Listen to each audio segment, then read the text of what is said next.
Hello and welcome. Welcome to 2024. 2024's first live stream for Atlas Information. And as you can see, we have a slightly new look. We have, over the past few days, well, leading up to today anyway, the last week, we came to the realization that our old logo was really for the Atlas project. And our old tagline, "See the world in a new light and seek the light of the world," was really related to that logo. And that really was an Atlas project phenomena.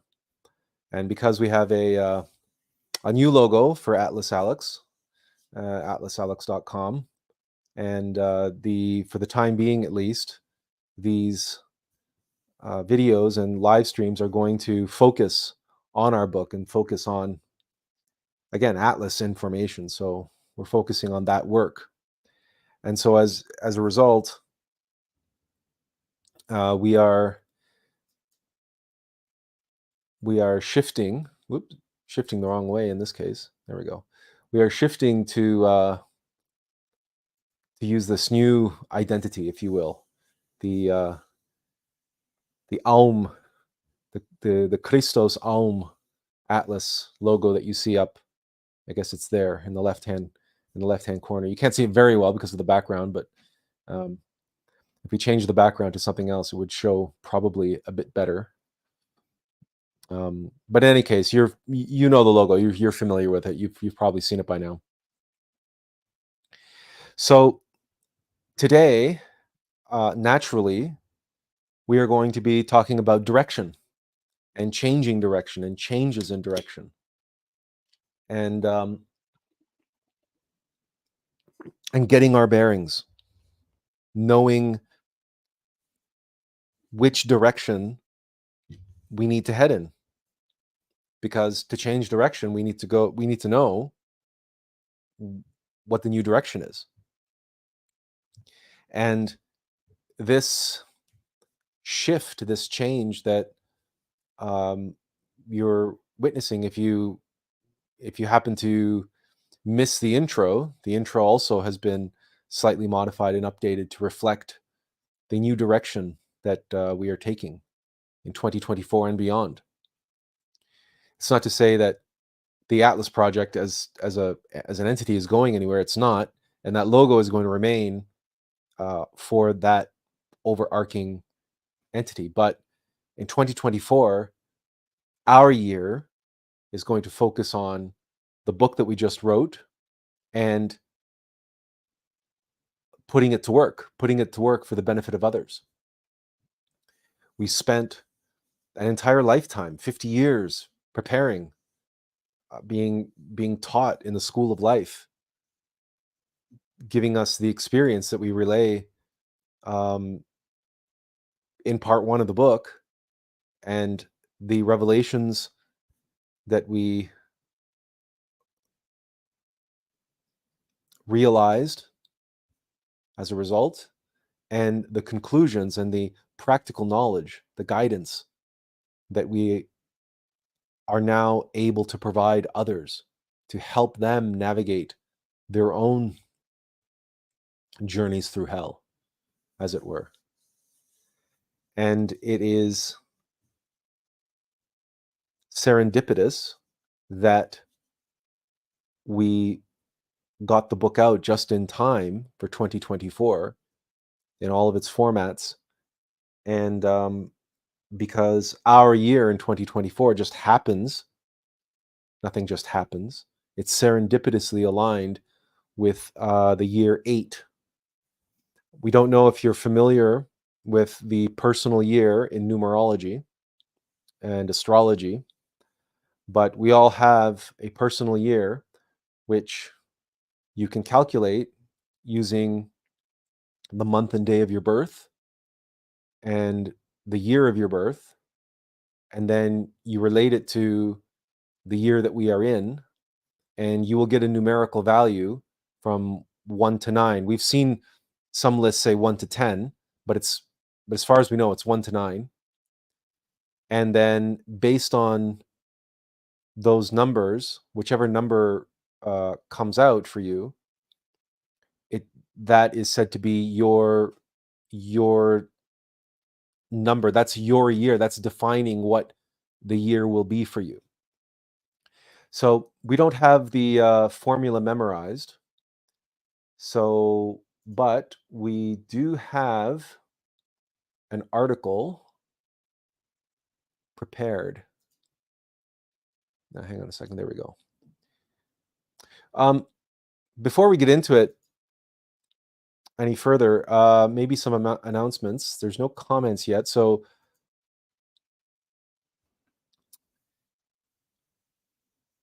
well, I suppose we got through the announcements already, didn't we? The branding change or the branding update. We'll just go on with it. Okay, so this is the article here. At the beginning, see, it's the personal year numerology calculator. So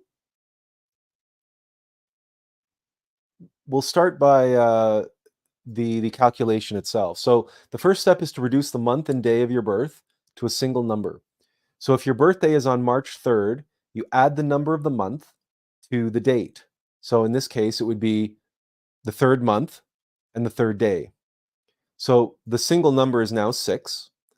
Note your birthday number adds up to the master numbers 11 or 22. Reduce them to 2 and 4 respectively, as in Kabbalah, right?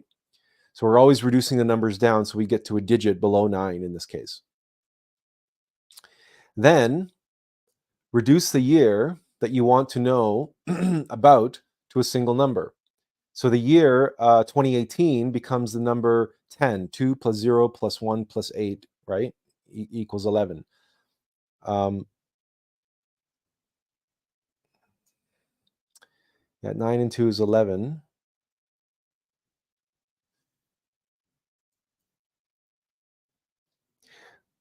Wow. Isn't it just Murphy's Law that the article that we pick has an error in it? It says that 2018 reduces to 10, but here it reduces to 11.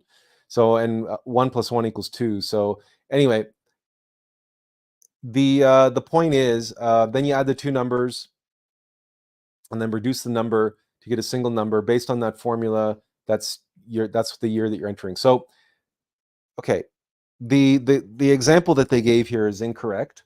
So as always, if you want something done right, you got to do it yourself. Okay, so let's pull up our handy, where is it? Let's pull up the whiteboard. New whiteboard. Okay. So let's do, for lack of a better, just blank canvas, please. Okay. For lack of anything better at the moment, let's just do myself. So we have, so we're born June 2nd. Okay. So that's the 6th month plus second day equals 8, right? 2024 is 2 and 2. So 2 plus 4 is 6, plus 2 is 8. And that's 16, and that reduces to 7. So this should be our number. But funny enough, again, we know this formula. We just happened to pull up this article because we needed something very, very quickly for the live stream. We don't think that the article may not be correct because what they're showing is we've done this before, and our number in 2024 is 8. So,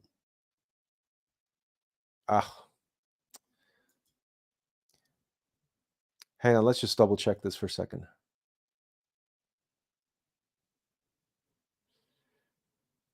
Yeah, you know what? Let's just kill this article. Do your own. You'll have to do your own research. But that article is not good. So, our number is 8 for 2024, and 8 means a year of. For us, we're entering into the year of the teacher, the guide, the mentor. And next year, 2025 for us will be the year of completion. So we'll be entering into a completion of this phase of our life, and then a new beginning begins in 2026. That's for us individually, personally. So we just wanted to show you that. Unfortunately, you'd be better off doing your own research and finding another formula and another resource that explains what each of the numbers mean. We were just pressed for time last minute, and we recalled that we wanted to talk about this. So we pulled up an article, and it turned out it was a WordPress. It was somebody's individual blog, and it's incorrect. So we don't want to go searching right now to find it. But it's basically, it does have the information correct where you reduce. As far as we know, we think, yeah. So it's the month you were born, the day you were born, and then the year that you're interested in knowing about. We're not sure. We have a terrible memory for these things. We think it also includes the year of your birth, but don't quote us on that, because astrology and numerology is not our it's not our kettle of fish. We have to rely on others who dedicate their life and devote their life to that study, because it's really a study of the parameters affecting mechanical nature, and also incorporating the archetypes into mechanical nature. That's why it's such a mechanical phenomenon, right? So it's something that you calculate. But the point of us bringing it up and sharing it with you is that is one example. That is one way that we can gain some bearing in our life. Now, we are not advocating following astrology or numerology in any strict sense. These things are a guide. They can help give you an overview or a context for your direct experience. Now, in our case, it turns out that the 8th year, the year of of mentoring, of guiding, just happens to coincide and dovetail perfectly and serendipitously with what we just accomplished in 2023, which was, of course, the publishing of the book, writing of the book, and publishing of the book, as a matter of fact, compiling it and publishing it. So again, this type of exercise can help give us a context or a general guide, a general area in which to seek our self-evident experiential knowledge of the specifics that we need to do within that broader context.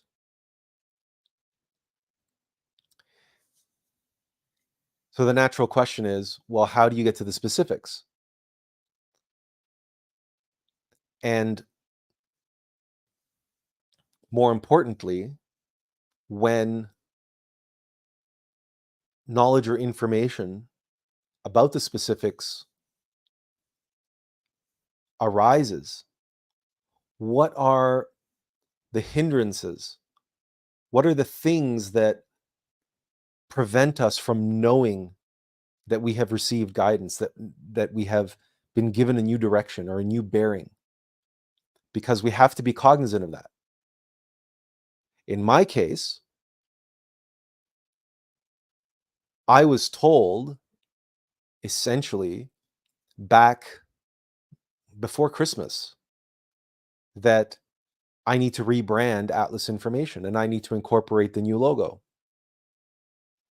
But for one reason or another, because I too still suffer from ego mind and fear and attachment and identification, make no mistake, I'm no master.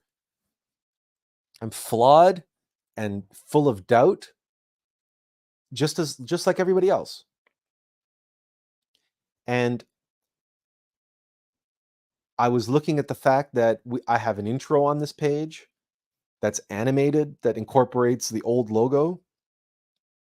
All of our memes incorporate the old logo, the blog and everything else, the blog atlas.info, and there's so much legacy stuff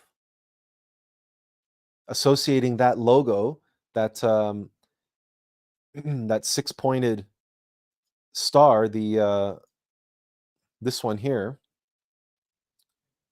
This has a legacy for us. This has, over a decade of use, and in fact, going all the way to the Attlas project, this is what defined us, this logo, and it defined this YouTube channel, this live stream for 3 years now.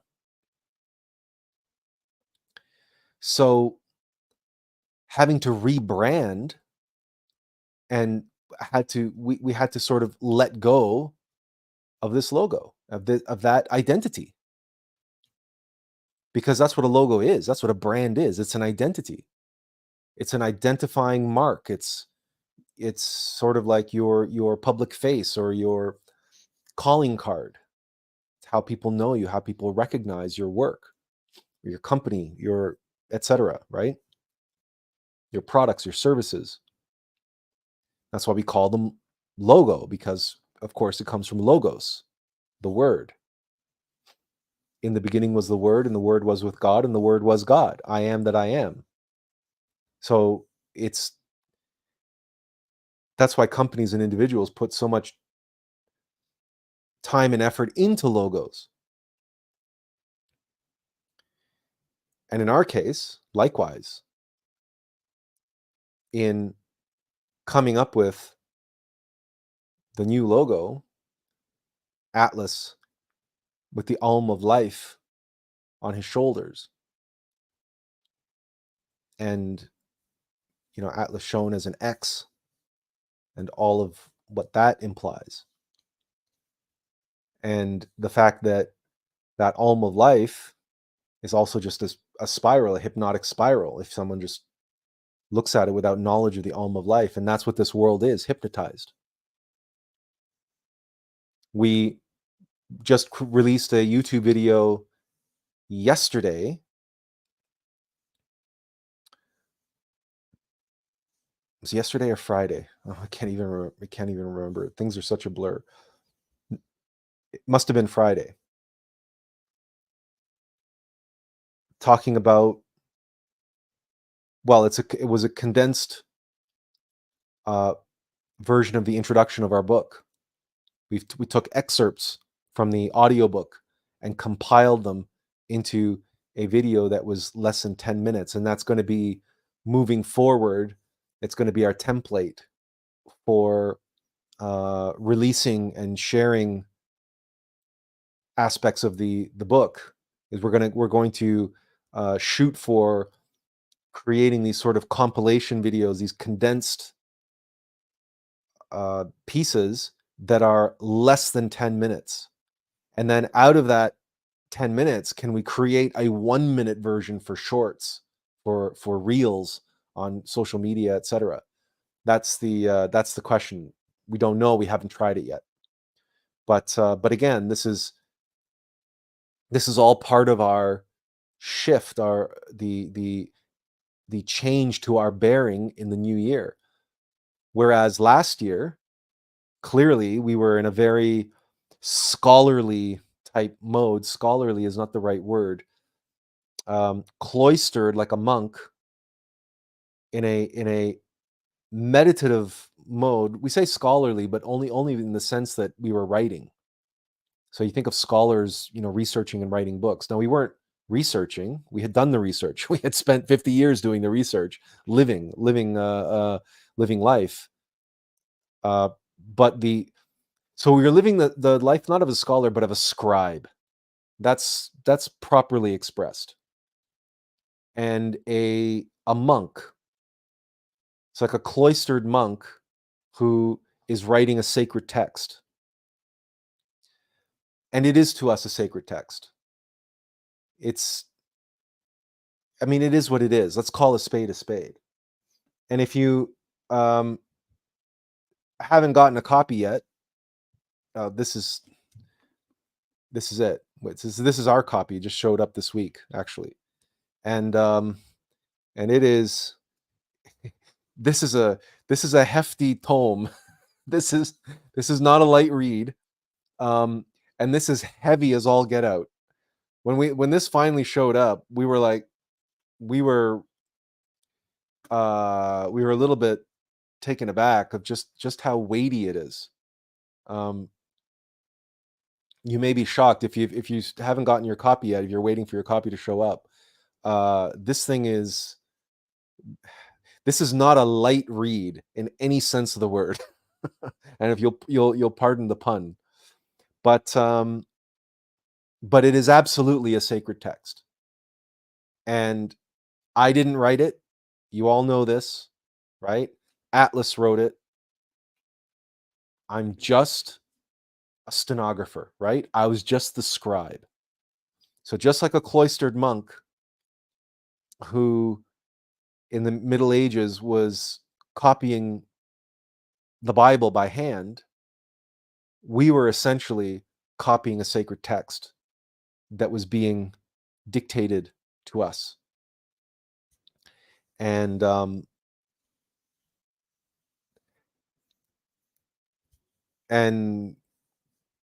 we'll never see it any other way than that, because that's our direct experience of it, and the source from whence it came, and the source that our Divine Mother and Allux, who orchestrated a life of 50 years that made this work possible, that made this text possible. My part was the last little sliver, right?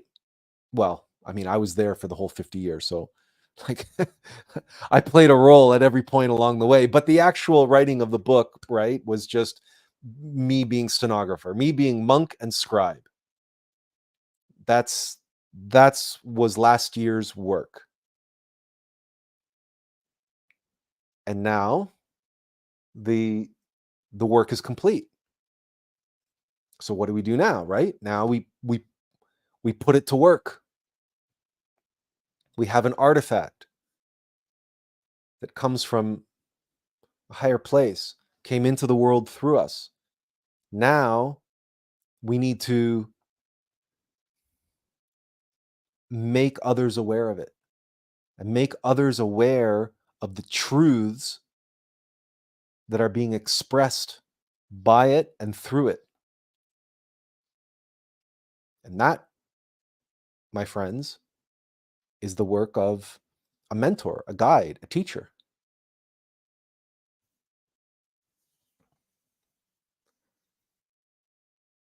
But again, and so that's the work of Attlas. Attlas Allux. And Attlas Allux is not the Attlas project. The Attlas project is bigger than Attlas. And so the logo that you see, this logo, more accurately represents and expresses Attlas Allux and the work that we are here to do as Attlas Allux. As a guide, as a teacher, as an author. And so we needed to make this change. But I and my attachments to this other logo resisted that change. Resisted redoing this animation, right? Where is it? Here it is. It's only 15 seconds.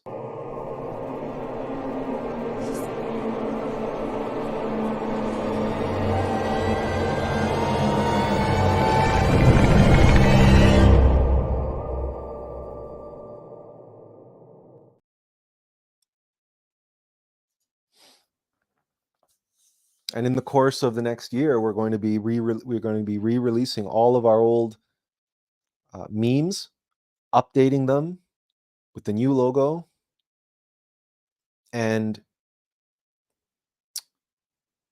using them as spearheads and calling cards and entrees for individuals to be able to get connected to the rest of the book. And by the way, the redone video, the redone intro video, countdown, and this 15-second what they call a sting, it's actually much better than the original, because now the letters are resplendent light white, as before they were all just black all the time. And we also changed the tagline to seek Aum and seek yourself, which is why you're all here. You're not here for my benefit, right? You're here for your benefit and the benefit of others, and the benefit of your higher self, who you are here to seek. That's why you come here. So again, we like to share our own follies and foibles with you, so that you know that you're not alone.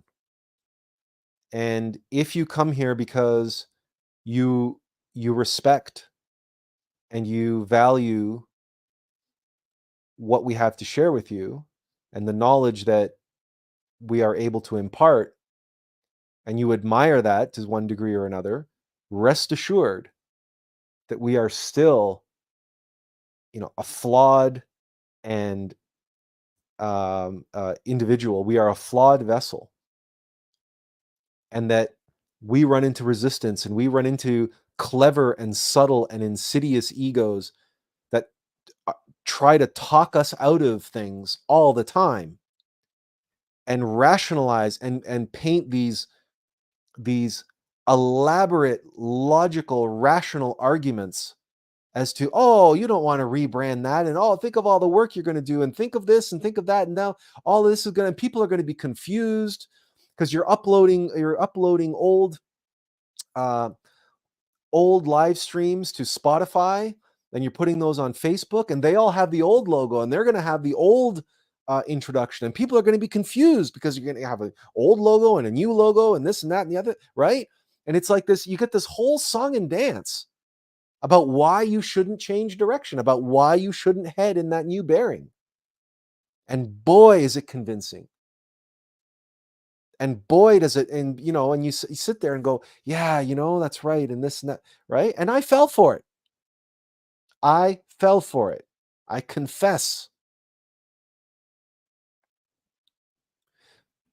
So we start with this because before any of us can even entertain how we get our new bearing and where we get signs of the new direction to take, before we even entertain that kind of stuff, we must be aware of the adversary and how the adversary is going to try to kibosh that new bearing.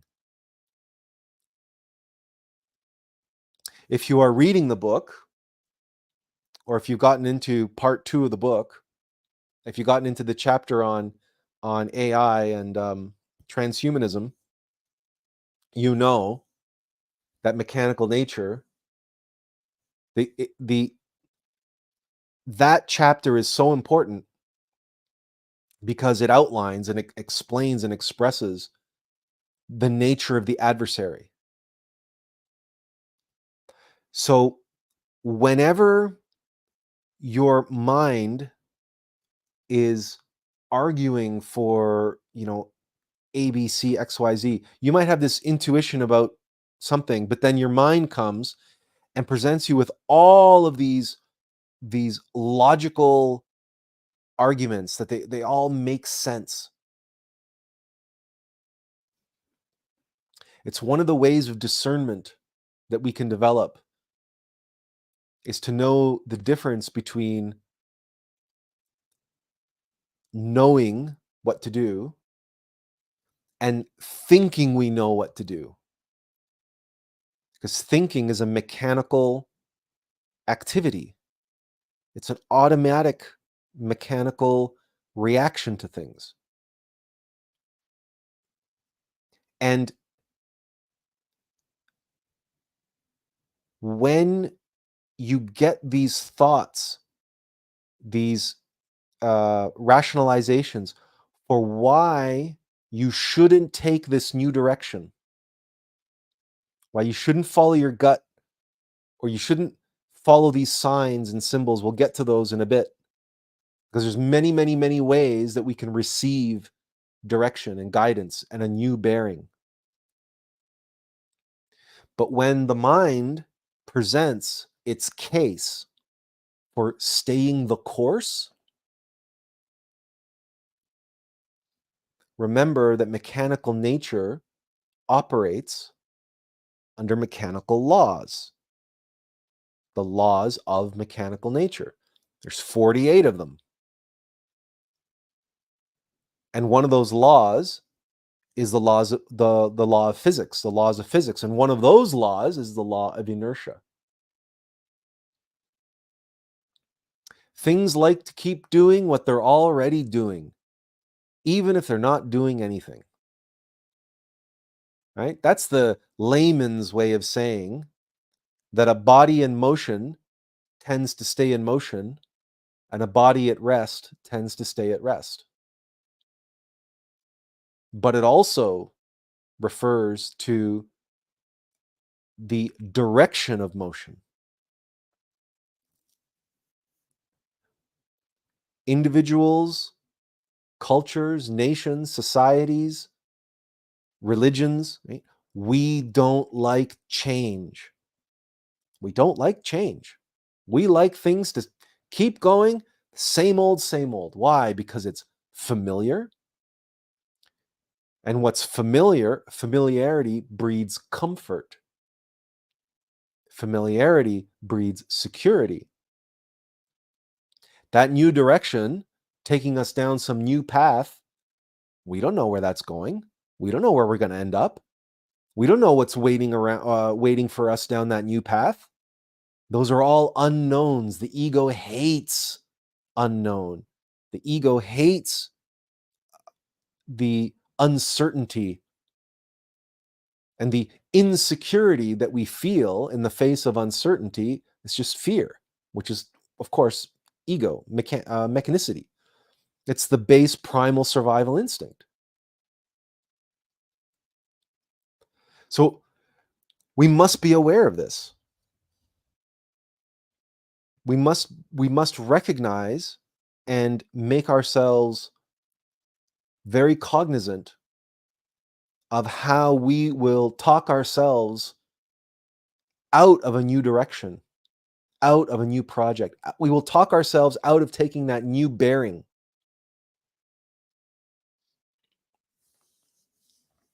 Imagine yourself a captain on a galleon, and imagine a first officer who is constantly trying to talk you out of your decisions. You're following your gut, you're following your intuition, you're following the winds of change. You're reading the water, you're reading the winds.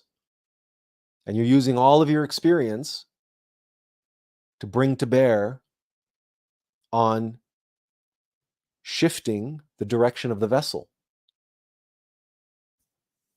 But your first officer's job in his mind is to second guess every one of those decisions. And that's the rational mind. And if you have a very clever, very logical, very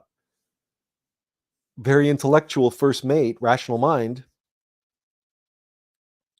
that first mate might be able to talk you out of a lot of decisions, which are the right decisions.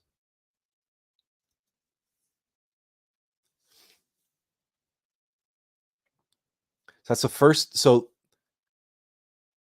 that's the first thing to know about about specific bearings and specific new directions in our life, is that the ego does not go quietly into the night, and the ego does not lay down and and sulk in the corner while you go and shift what you're doing. The ego is going to come and is going to say, no, no, no, don't let go of that. Don't change that. We love that.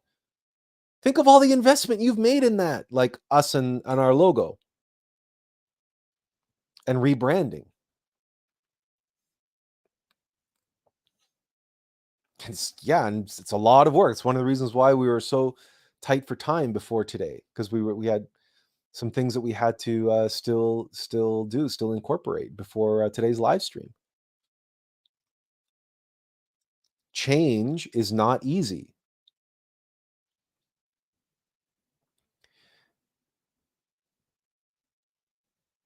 But letting go of what no longer serves us is essential to change those bearings, to go in that new direction. Some things we may have to let go of. And certainly we have to curtail our attachment to our own fear and anxieties and our own comfort and security of doing what comes familiar to us. To be or not to be, that is the question. Whether 'tis nobler in the mind to suffer the slings and arrows of outrageous fortune, or to take up arms against a sea of troubles and by avoiding end them. That's a very beautiful and elaborate way of saying when we are called to change our bearing, to go in that new direction. It's called a bearing because to take on a new direction is to take on a new challenge. We must bear the weight of it. We must bear the responsibility of it. We must bear the slings and arrows of outrageous fortune which may come with it, and which most certainly will come with it in one way, shape, or form. To bear means to carry, to hoist up upon one's shoulders the responsibility, to bear that burden. Whatever burdens come with that new direction. And that's why a direction is a bearing. And a change in a direction is a new bearing. We're taking on new weight, new responsibility, new challenge. And the adversary, the ego, doesn't like that, doesn't want that.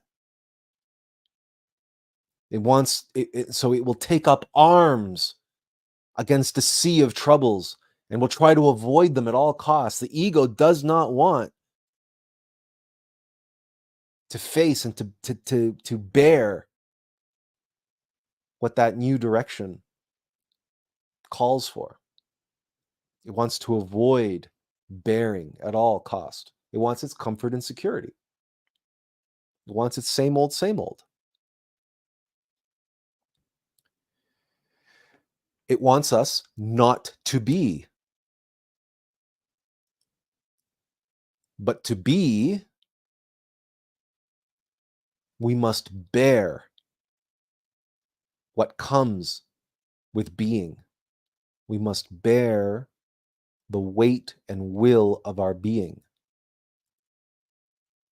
Because it is our being, as our true self, who is here to live this life, who is here to perform some work. And we are a vessel. We are the rear wheel on that bicycle.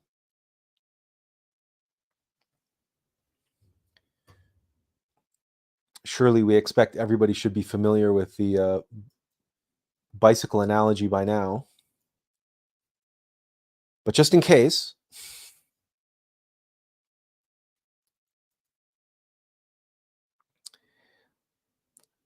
we let's make this on screen. So we have all the resources from our book online, so it makes it easier for us to pull them up. This is figure 6 from the book. This is the triune human bicyclist, right? We have Hume, Manas, and being. Hume, meaning earth. This is what belongs to mechanical nature, including the rational mind. And in a true human being, a triune human being, the rational mind is in alignment with meta-mind of being, Manas. That's the front wheel. The front wheel guides where the rear wheel goes. And the front wheel is steered. The front wheel gets its direction by the handlebars, who are, of course, in the hands of the being.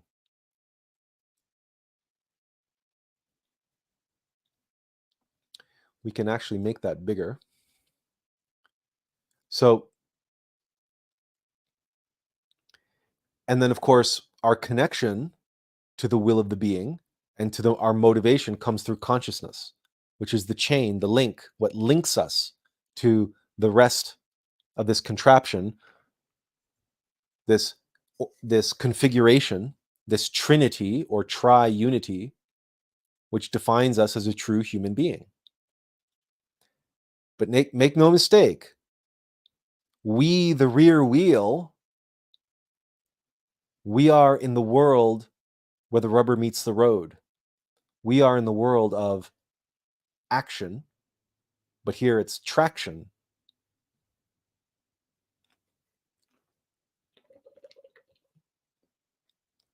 And from the perspective of center of gravity, the rear wheel not only does all of the heavy lifting, all of the work, the rear wheel also carries all of the weight. The vast majority of the weight of the bicyclist is over the rear wheel. And the turning of the crank, the bicycle cannot move unless the rear wheel bears the forces that are placed upon it. We are that rear wheel. That is us, the vessel, the mortal vessel, and the rational mind, and the physical body. This is our role. This is our place in the scheme of things.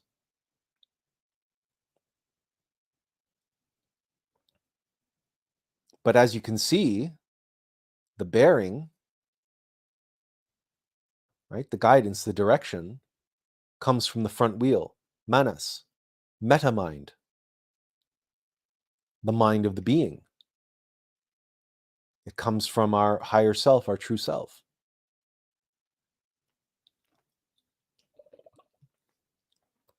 So when we are in alignment, this is why this bicycle analogy works so beautifully, is because when we are in alignment, people say, you know, being in alignment with the universe, be in alignment with this, in alignment with that, alignment. No. What you're in alignment with is the will of your being. What you're in alignment with is your Divine Mother's plan and everything that she's orchestrating for you and the direction and the will and the guidance of your innermost being. Practical, not grandiose and, like abstract nonsense, but very intimate, very personal, very humble. Are we in alignment with the meta mind of being? And are we connected through consciousness so that when we receive the being impulse, that motivation, when the crank turns, do we respond? Do we respond in kind to the connection that we have to our being? And are we in alignment with meta mind? Or are we just listening to our rational mind who just wants to, who just wants us to be self-contained and be a unicyclist? And we've talked about that extensively before, about the differences and the difficulties with being a unicyclist versus being a triune human being.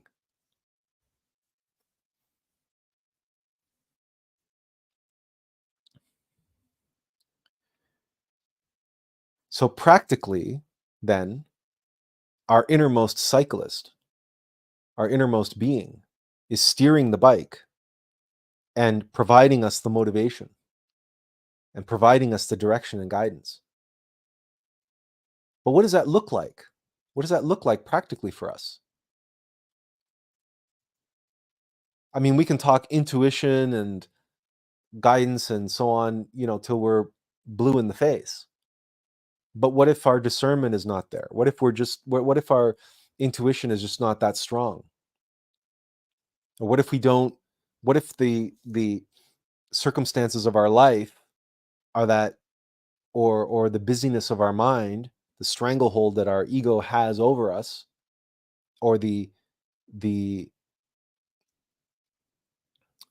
noisiness of our mind and our inability to discern, what if these are just very weak, atrophied? What do we do then? Luckily, we have our Divine Mother. And our Divine Mother is who furnishes us with all we need on our journey. Yes, including all of our tests, trials, and ordeals. Much of what we bear as a direct result of our Divine Mother.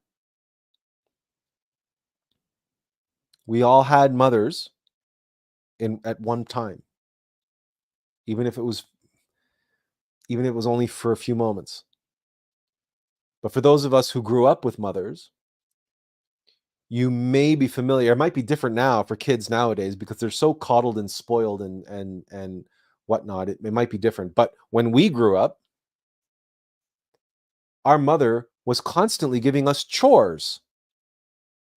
And we're going to go out on a limb here and say that probably your mother gave you chores as well. And that when it was a sunny day outside and all the other kids were playing, you didn't want to do chores. You wanted to go outside and go and run around and hang out with your friends or go play or go do whatever. But your mother said, but you have chores to do. You can go play after you finish your chores, but you got to do your chores first. Chores are these tasks given to us by our mother. What we bear, these burdens that we have to suffer through, that we have to carry in life, they come from our Divine Mother.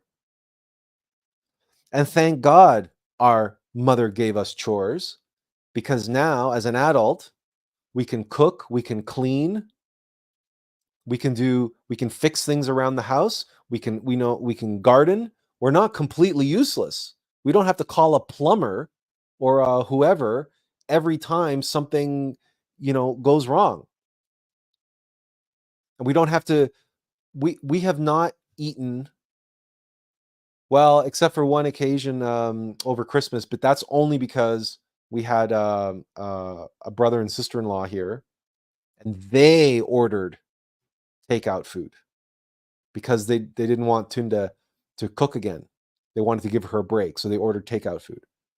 But beyond that, in this household, we haven't eaten, like, we haven't ordered a pizza or something like that in over a year because we all cook, all of us, and we can take turns spreading the chores around. Right? Yesterday, is interestingly enough, I cleaned the house. That's part of my chores. That's what I do. I clean the house. That's, and scrub the toilets and mop the floors and all the rest of it. Everything that goes with that. That's it's something that needs to be done, right? So I have to do it. So I do it. But I've been doing it since I was like 5 years old because I had a mother who gave me those chores. Because our Divine Mother knows our bearing. And she knows what doesn't kill us makes us stronger. And as annoying and troublesome or cumbersome or whatever you want to say,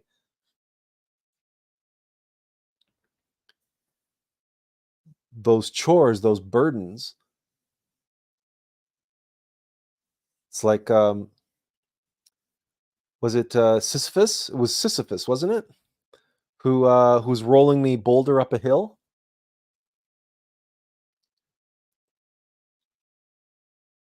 And as he rolled the boulder up a hill, he got stronger and stronger and stronger and stronger. I can't remember exactly the way the parable goes. But it's the alm of life.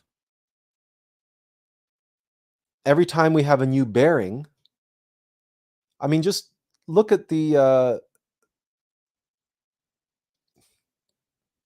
just consider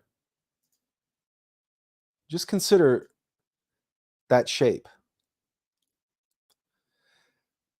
Do you see any straight lines in that image? Feel free to take your time. Feel free to tell us where the straight line is. Where constancy and familiarity and comfort and security belong in that symbol, in that image. We are really far behind on comments. So while you're pondering that, let's get a few comments out of the way. Benjamin says, "Hi, Atlas. Wow, the physical copy, sweet." Stuart says, "It's fabulous to see your words in physical book form. Congratulations. I'm 21% through the ebook. Thanks for scribing from the soul." You're very welcome, Stuart. We're glad to hear you're making headway. And yes, it's a it's a bit of a beast, this one. Must say, even my family, even my father was, I think, quite impressed when it actually showed up and when he actually could feel the weight of it. It's not and the thing is, it needed to be this big because had it been smaller, it would have been much thicker. And I think there's a limit to what you can do in print on demand. I think there's probably a physical size limit. There's also because there are so many images and diagrams that we have in here. One of them are in the appendix, for instance. There is we don't know if you're going to be able to see this. Does this even show up? Yeah, okay. So we have this the tree of life and the human condition, right? And so we have a tree of life on one side, And on the other side, we have the implications of it. So a kind of a we have the tree of life in Kabbalah, but then we have the human condition mapped onto the tree of life. And we actually have this digitally. So so we can actually walk through this. But we're getting off on a tangent, so maybe we'll come back to it later. Ask us again later to walk you through that. But it's one of the many visual aids that we used in the book. And if we made the book 6x9 or something, then those would just be they'll be so small they'd be illegible, right? So, but thank you very much, Stuart, for the kind words, and we hope you're enjoying enjoying your read. Tiffany says, at least you see the attachment and you still have the material. A setback as it is, just imagine if you had to fully let it go. Now that's difficult. Follies I can handle for the most part. So there's lots of stuff.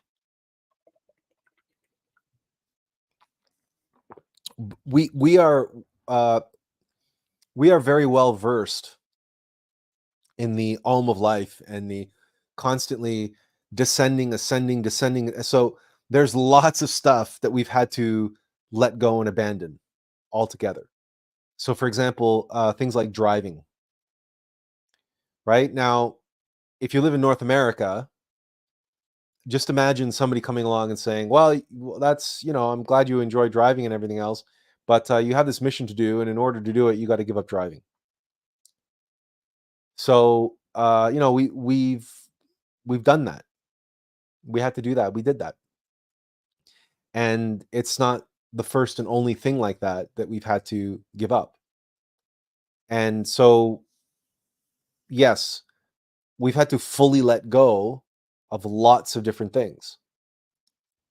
And on the path, there are lots more things that we have to let go of, because the reality is, as a vessel, right? You only it's just pure fact. It's objective reality. A vessel, say this thermoflask, okay? This thermos. There's only so much that it can bear, right? There's only so much that you can bear. So to take on more responsibility, to take on more burden, greater responsibility, you have to empty this.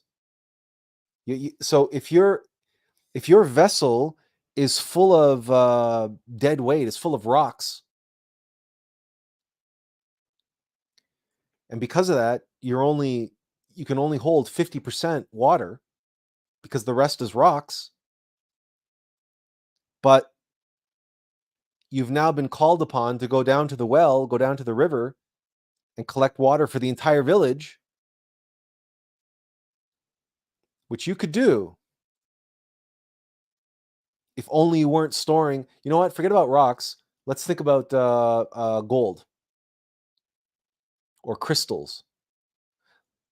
Imagine that in that vessel, you store your most precious prized gold coins or your most precious prized crystals. And you use the same vessel to take water and distribute water. But your prized crystals, your prized possessions are in this vessel. And you are called upon to fetch water for the whole village. And you could do it.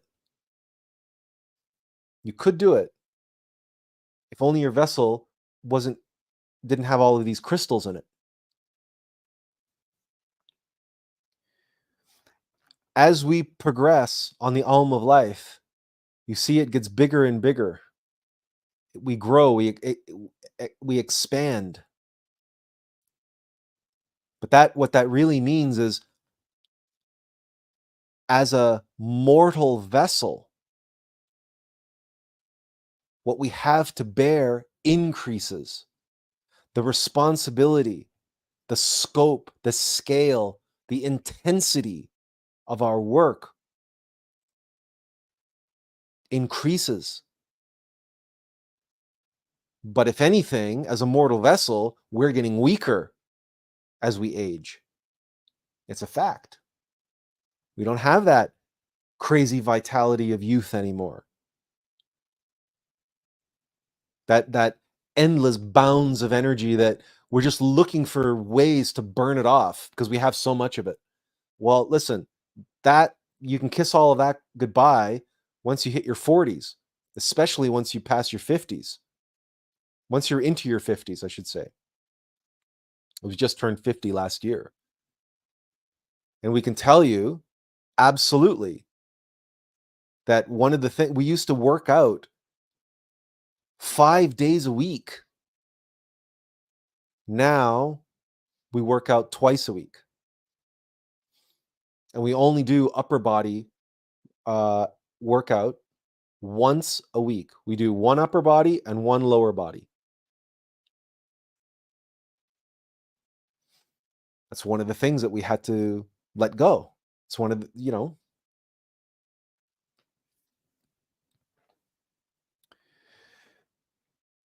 because as a mortal vessel, we only have so many hours in the day.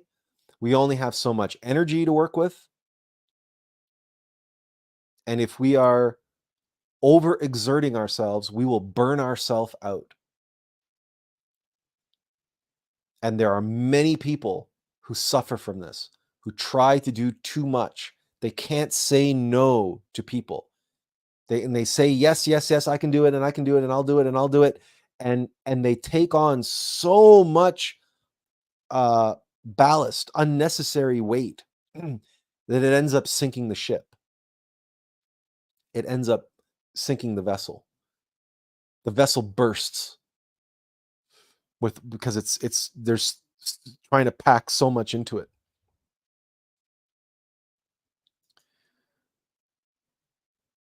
And we will know what we have to let go of. It will be self-evident, but our ego won't want to let go of it. And our ego will think up of all sorts of reasons why we shouldn't. As Azazel says, this year is going to be a real challenge for us. Like the adversary was just getting warmed up in the previous year. Look, 2024 is going to be filled with a lot of change, a lot of disruption.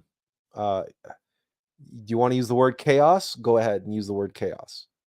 There's going to be a lot of it. There's going to be a lot of confusion. There's going to be a lot of conflict. It's going to be it's going to be a mess. It's going to be a bit of a crazy house out there, which is one of the reasons why it's serendipitous that we have this now to point people to. And we're going to be all of that chaos and craziness out there. We're going to be putting it into the context of this book, because it all fits. And this book explains everything that's going on out there and in here is explained in this book. Everything.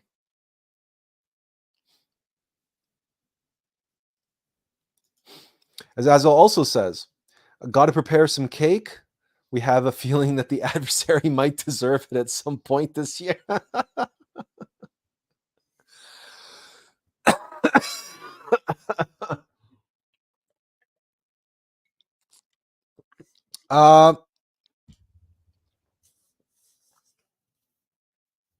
Yeah, that's like the meme that we posted in when did we post that?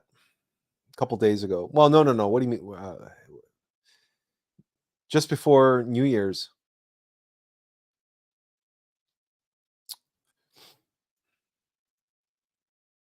Where is it?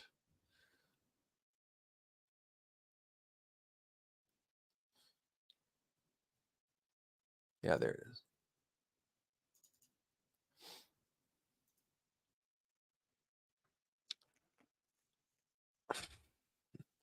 So we share that in the context of your cake comment there, Azazel. Stuart says, I was guided to rewatch Crouching Tiger, Hidden Dragon.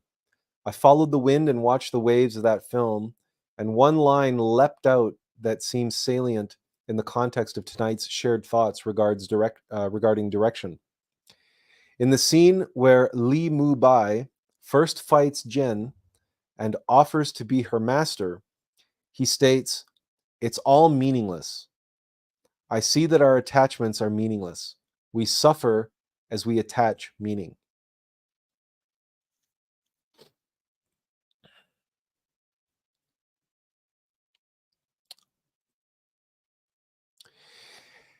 That's an interesting, now, with one caveat, right? With one caveat, Stuart.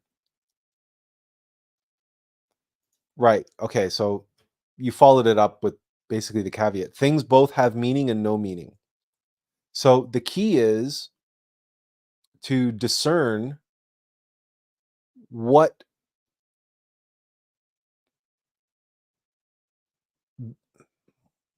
the true meaning versus applying false meaning to creating attachments via falsified meaning.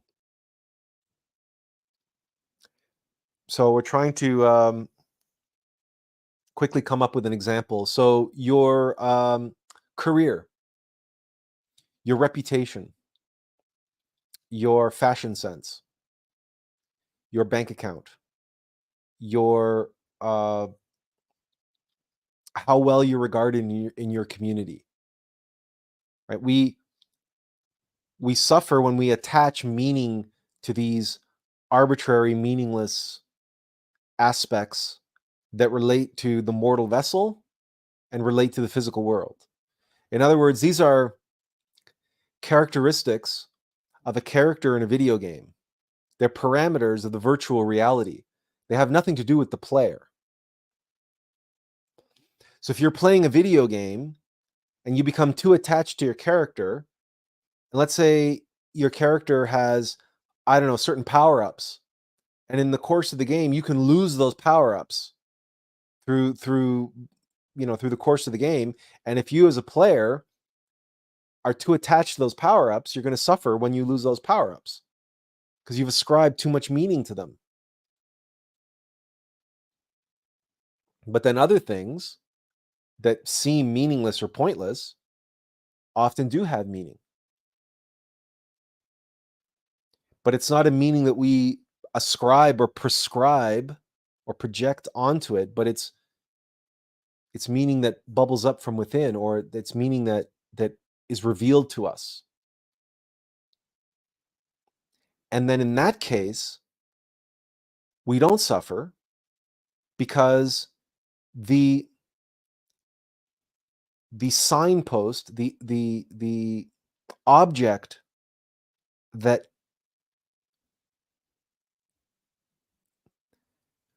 became the catalyst for the meaning to arise within us, it was just the catalyst. So we let it go. We don't become attached to it. It was the meaning that it was intended to cause to bubble up inside of us. That's what matters, because it's in that meaning that we can find truth.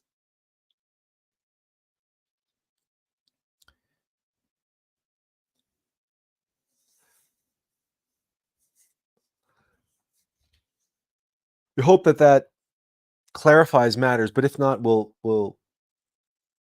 we can come back to it. Let's get rid of this. We don't need this anymore. What else we have? Bungaboos22 says, "Am I the only one that is still waiting for his copy? I will sue Amazon." Mugaboo, first of all, we didn't order this from Amazon. We ordered our copy from the publisher, the printer itself, and we ordered it well before Christmas. Now, two things of note. Right now, Amazon is dealing with the largest number of returns that it ever has to deal with at any other time of the year, because all those Christmas gifts that people received that they don't want, they're all returning them now to Amazon.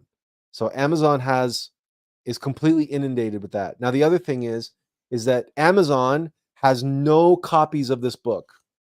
Okay, we hope you appreciate that when you self-publish a book like this, we don't have the wherewithal to be able to print hundreds, let alone thousands or tens of thousands of copies of this book so that Amazon can have it in their warehouse and ship to you immediately the moment that you order it online.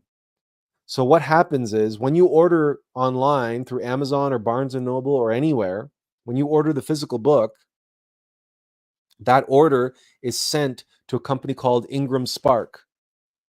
And Ingram Spark has a process by which when that order comes in, they immediately start printing one copy of the book. It's called print on demand. So not only does it have to print that copy, it also then has to ship that copy. And because we haven't ordered a copy from Amazon, we don't know how the copy, if the printer ships it directly to you, or if the printer ships it to Amazon and then Amazon ships it to you so that it comes in an Amazon box or Amazon packaging. I think it has to come through Amazon, so it comes to you in as an Amazon delivery, because if you have Amazon Prime, you need to be able to return it, I guess. We don't know the details because again, we didn't order our physical book from Amazon. We're the author, technically the publisher, so we're able to order it directly from the printer, but it took 18 days to get our copy because that printer was busy because of Christmas. Because every time they get an order, there's another book being printed on their printer, so they probably had a backlog of orders for Christmas. So for all these reasons, you're going to have to be patient if you order a physical copy of the book. However, if you have an e-reader, Mugaboo, I can always send you a PDF version or an EPUB version if you have an e-reader or a tablet. You can start reading it while you're waiting for the physical copy to show up. Just send me a message on Facebook Messenger or something, and then if you give me your email, I can email it to you, and then you can start reading it that way. Stuart says, for all the challenges that will come, there is the equal opportunity for growth. Now that's exciting and inspiring, and love fueled in the defeat of ego fear. Well, that's the beauty of the Alm of Life, right? That's the beauty of recognizing that life is baffling, because these spiral alms here relate to this flow of life, or this flow of water encountering these baffles. Every baffle we encounter and get over strengthens us. And in the process of undergoing the Alm of Life, we must descend before we can ascend. But every descent is preparing us. There's something down there for us to achieve, for us to accomplish, for us to overcome.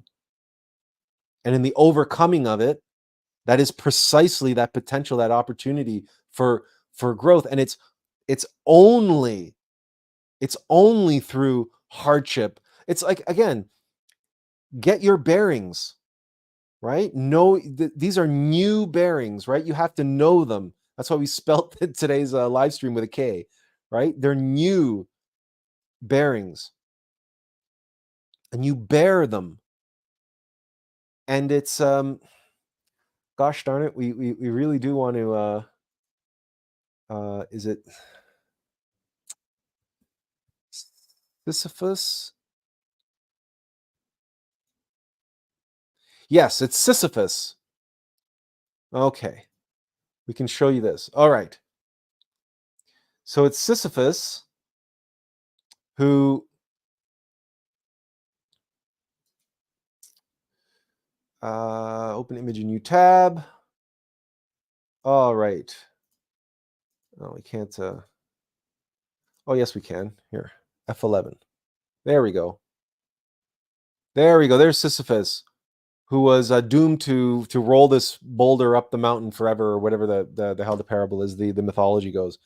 But just think of the calves and the quads and the glutes and the back and the arms and the chest that Sisyphus is going to develop undertaking this burden, bearing this weight of that boulder up that mountain.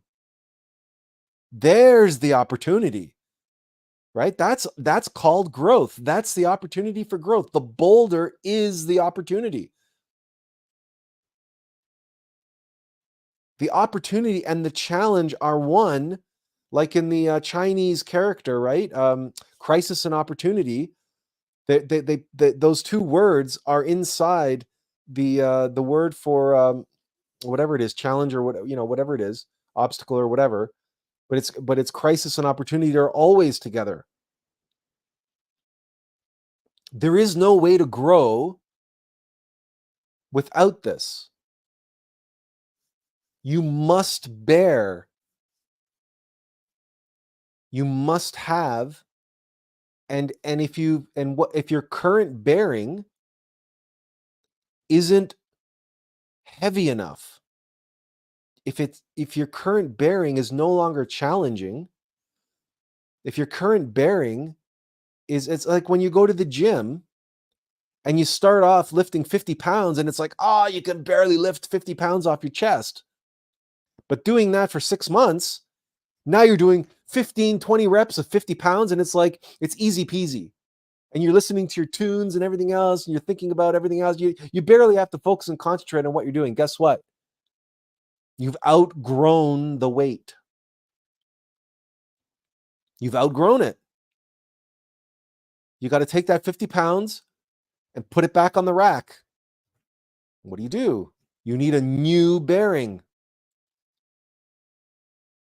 You got to up it to 60 pounds or 65 or 70 pounds. You got to up the weight. There's no avoiding it. And if you try to avoid it, as the ego does,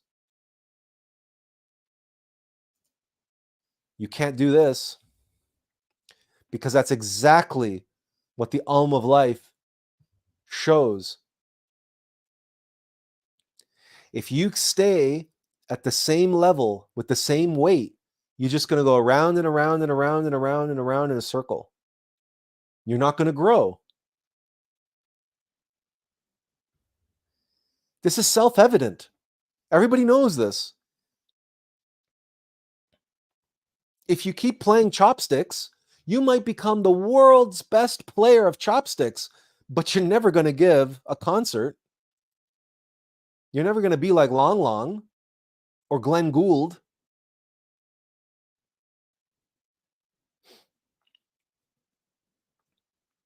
So you gotta up your game. You gotta graduate from chopsticks to other things. Eventually playing Bach and even Rachmaninoff. It's inevitable. And it's self-evident. Stuart asks, what cake are you baking, Azazel? And Joanne says, it's in that meaning that we can find truth. Gnosis experience. It's in the meaning that we extract from circumstances which are trying to communicate to us that which perhaps we are unable to receive from within.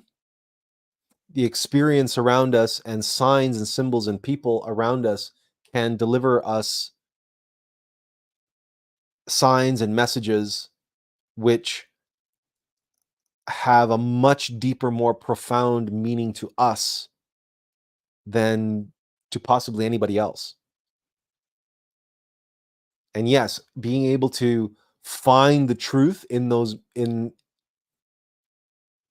the experience of that meaning is a Gnostic experience, is an experience of gnosis. So we have in the past described experiences where we were on the subway in Toronto and we were going to a meeting with someone, and we looked up at some subway advertising, and it was advertising for some deodorant. And the slogan in the ad for the deodorant was exactly what I needed to hear in that moment. Like, exactly.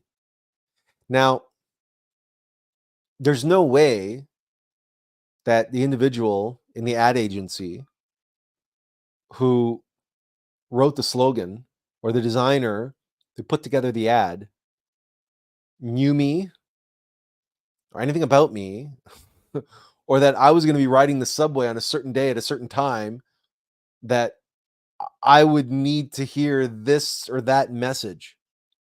And yet, somehow, my divine mother was able to orchestrate that slogan or that particular ad being in the ad spot of the subway that particular day, that and somehow got me to get into that subway car and sit across from that ad. The statistical probabilities of this are astronomical. They're off the charts. To try to, like, figure out the probability of any of this happening mechanically.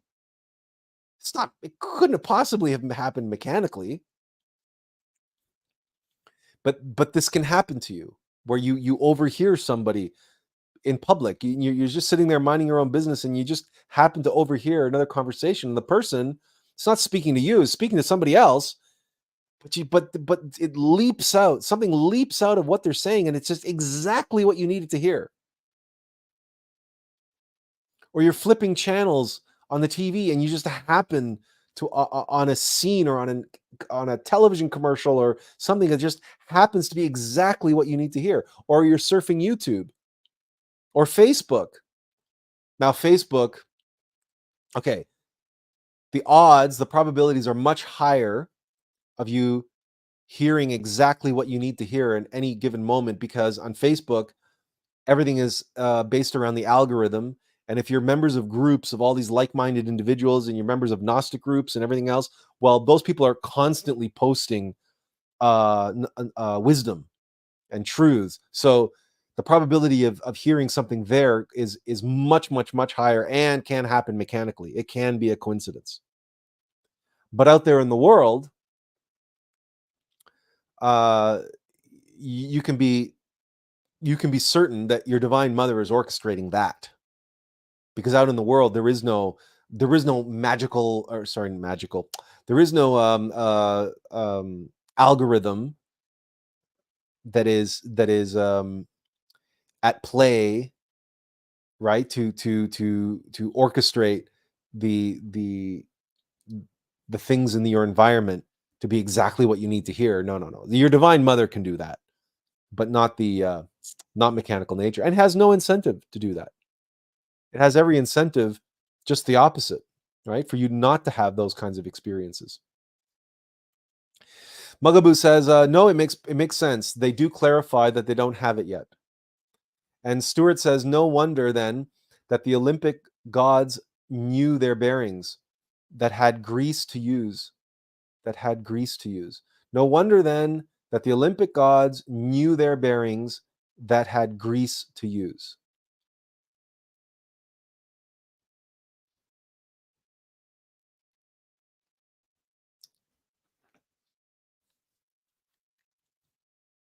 We're not sure exactly what you mean by that, but anyway, we'll take your word for it.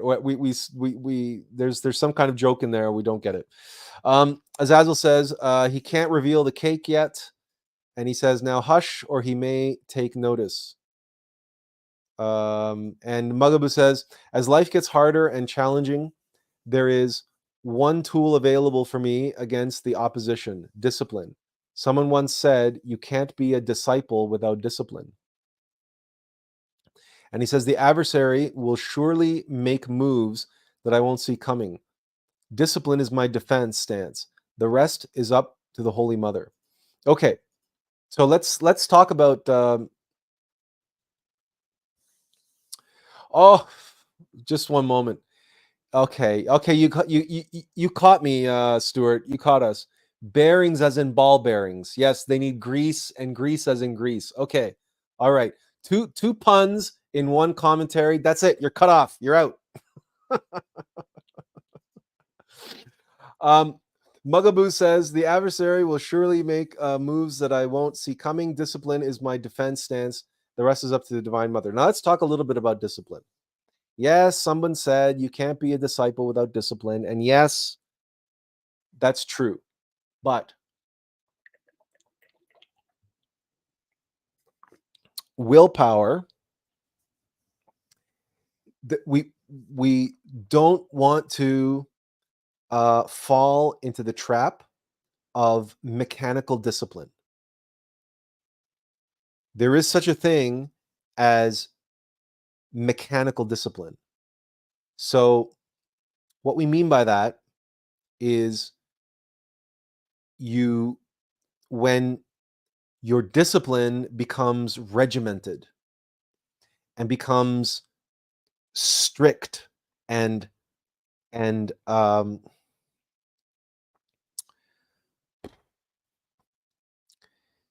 rigid, right? So you have individuals who are, and you'll see this in self-help gurus and so on, and billionaires and so-called successful people talk about it all the time. Their strict regimen that I do this and this and this, and every morning I get up and I do 50 push-ups or 100 push-ups, or every morning I do this and every morning I do that, and it becomes this regimented thing. And so when we talk about discipline, we have to be clear that being disciplined means developing willpower and following the will of our innermost. And being disciplined against the temptations of ego. But the pendulum can swing too far the other way, where we decide that if we create a strict and regimented, disciplined life, that through that discipline we will arrive. And the answer is we won't arrive. Through that type of rigid, regimented, disciplined, scheduled, metered out, that is the adversary using discipline to trick us and trap us into more mechanicity, into a cage of more mechanical behavior and activity.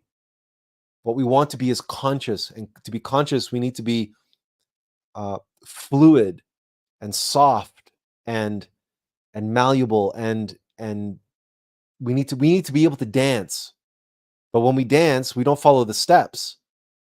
We don't look down at our feet following the steps in a rigid mechanical way.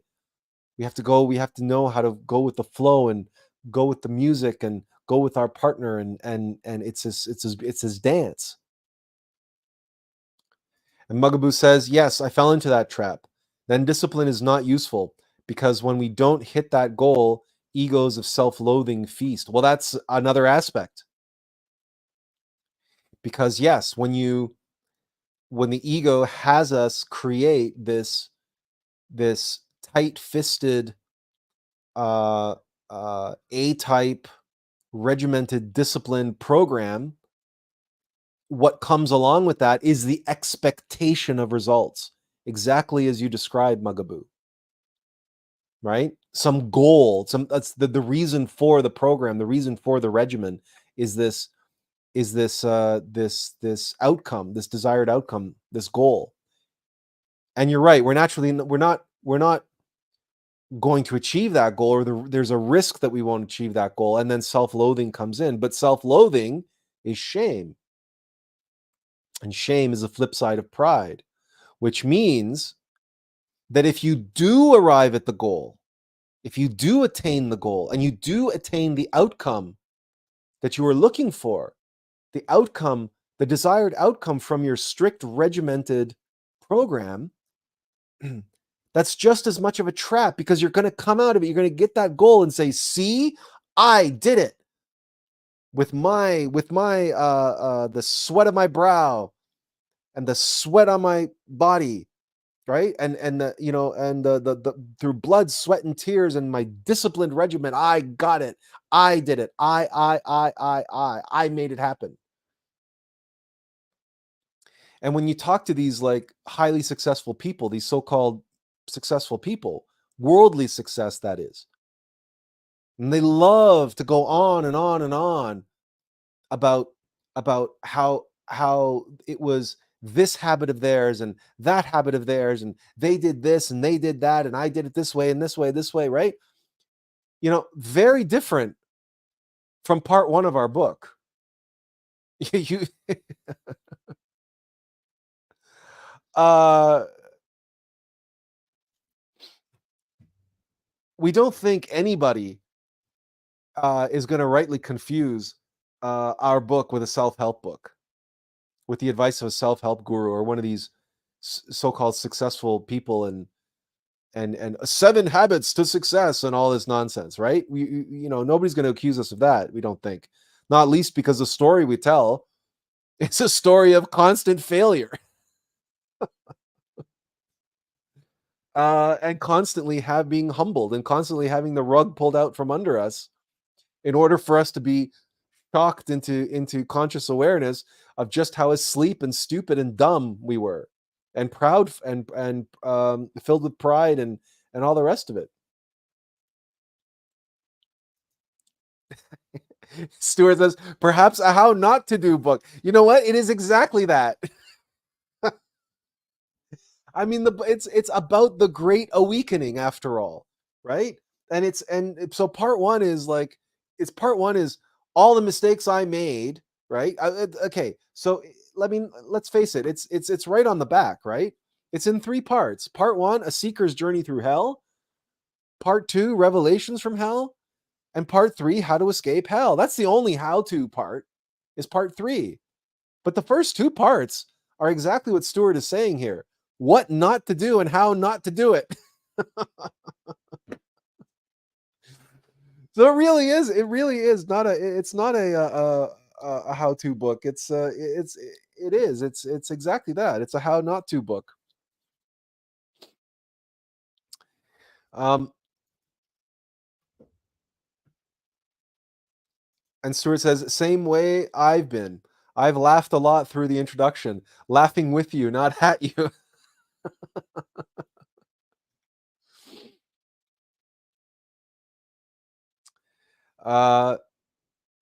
No, it's true. And now we can get into, when it comes to bearing, and we gave a couple of examples.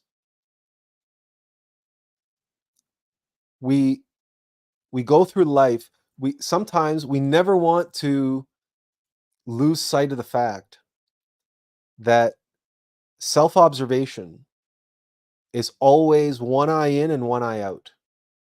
We don't want to fall into a modality where mindfulness becomes either too focused on the external or too introspective as to shut out the outside world in favor of what's going on in our internal worlds. Because in reality, everything out there is a projection of our mind anyway. Okay? But it is a particular, it is a mirror only. And it is an imperfect mirror. It is an allegorical mirror. It is a symbolical mirror. It is a dream. To put it another way, or to put it in simplest terms, it's a dream. Our life is a dream. Row, row, row your boat gently down the stream. Merrily, merrily, merrily, merrily, life is but a dream. Period. It is. Life is a dream. Go through life as if you were having a lucid dream. That means signs and symbols can be all around us. We've said it countless times. The living, breathing word of God is writ large and small in the book of life that is all around us and within us. If we have the eyes to see and the ears to hear, which is consciousness, which is mindfulness and self-observation. When we go through life with one eye open, with both our eyes open and one eye in and one eye out, then we are listening for the guidance in relation to what we're looking at out there. And that is so this is why when we said earlier about getting a bearing or getting a new direction, and maybe your intuition is not that developed yet, that you can receive fully formed, fully fledged, so maybe you're not in a position where you can write a book like this, for example. So maybe you're not there yet. Okay, well, we weren't there yet either, years and years ago, right? This is decades and decades of practice and preparation for us to get to this point that we were able to. And this book itself it's a good 10 years it took to write it, because all of the first drafts of this book in a very crude form we put out on our blog. We didn't know we were writing a book. We didn't even know we were writing a book. We were just told, you got to write this now, and you got to write about this now, and you got to write about that now, and you got to do it this way, and you got to do that way, and you got to do this video, and so on and so forth, right? So we were being directed, and we were able to do that because we had already developed ourselves to that point. But if you're not there yet, that's when you go back, because most of our experiences in our formative years and in that midway through hell, most of our guidance and everything else, or a lot of it about the direction to go, was coming from out there. And our intuition was strong enough to be able to receive messages like this: pay attention to that, right? So that we knew something was important. We didn't even necessarily know why it was important. We just knew it was important. Okay, I have to pay attention to this. This is leaping out at me. That is leaping out at me. Okay, that's speaking to me. I don't know what it's saying, but it's speaking to me. And when we have to beware, of letting the mind answer those questions. Okay, so we have to be cautious, because remember, just as the rational mind will resist new directions and new bearings, the rational mind will also try to interpret signs and symbols that are pointing us in a new direction. The mind will try to grasp that intuition of, oh, okay, that's important. This is, I need to pay attention to that. And the mind will jump in and say, yeah, you need to pay attention to it because it means ABC. When in reality, it means XYZ. But your rational mind is trying to condition and corrupt the sign, the symbol that was placed there by your divine mother. So we can receive bearings from out there, and with very, very little resolution in terms of our intuition. Our intuition can be very vague. And we'll give you an example. After we were rejected by the president of Alliance Atlantis films, and we were rejected outright. We basically, you know, set the leave the office and leave the premises and never come back and never try to make it in this industry because we don't have the right last name. We've told the story before. We tell it in the book. We're not going to recount it again. But right away, we knew that we had to do something, and it wasn't going to be what we were trying to do. We had been told outright that that this is not how, if we're ever going to be involved in that industry, this is not how we're going to get into that industry. And it was coming out of that office, we said, I bet you that if I had walked into that office with $1 million and said, I want to, I have a script at $1 million. It's only going to take $2 million to make, but I want to be listed as an executive producer and the writer on the film. I bet you I would not have been shown the door and said I have the wrong last name. So we said, okay, if that's the golden rule of the world, then we have to accommodate to that somehow.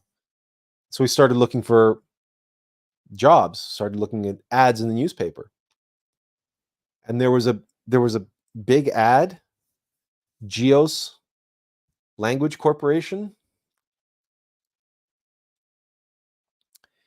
and teach English in Japan, and it just leaped off the page.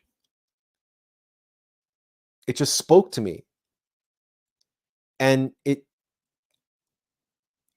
all I knew was that, okay, you know what? It might not lead to anything, but I have to apply to this place. Now, serendipitously, the company was called Geos. Geos means globe or world or planet or sphere. Earth, rock. I mean, it means a lot of things, but generally speaking, we think of, geography, for example, right? And there was a globe in their logo as well. So of course there was a direct connection to Atlas, but I did not make that intellectual connection at the time. It was just an intuitive, I need to apply to that. And I did. And I got in an interview. So I went. And then I got chosen to go to training, which is not a guarantee of a position, but you have to go through this training. I went through the training in Toronto. Yeah, I got a placement. So then I got on a plane, went to Japan, got off the plane, was met by the manager of the school, got on a train, went all the way to Uji, got off the train, stepped out of the train station, and bang, I had a profound experience of every molecule, fiber of my being speaking simultaneously and saying, you're home. We're home. And we recount this story in the book as well. And in that moment, we became a Buddhist. We were a Catholic up until that moment in our life, a Catholic and an atheist and all kinds of different stuff. But in that moment, we knew that the transmigration of souls and that reincarnation was a true phenomenon. Because I could not, under any circumstances, deny the message, the powerful impact of stepping out from that train station into Uji, under those blue skies and the mountains and the Uji shrine and the pagoda on the island in the middle of the river, and the family of hawks circling above, fishing in the river below, and this whole scene, the response of my innermost being was so strong and so profound. But you see, it was a buildup. It was a buildup. It started by being rejected. And then there was that intuition about the ad in the newspaper. It's just that vague intuition, right? But the Teach English in Japan was printed in the ad. I didn't get that from intuition. My being didn't speak to me. I didn't have the capability of hearing my being. The still soft voice was very subtle and vague. I didn't have the capacity of receiving words in that strictest sense, or being conscious of receiving those words. So I had to rely on that feeling, just the vague intuition that I need to pay attention to this ad. And this ad says, teach English in Japan. Okay. Well, you know what? What's the worst that can happen? I'll apply to it. I'm looking for work anyway. That's an ad for a job. So I'll put it on my list. I'll send them a resume and a cover letter. What's the worst that can happen? So even if I've misjudged my intuition, what's the worst that can happen? Right? But after this whole sequence of events, when I stepped out into the place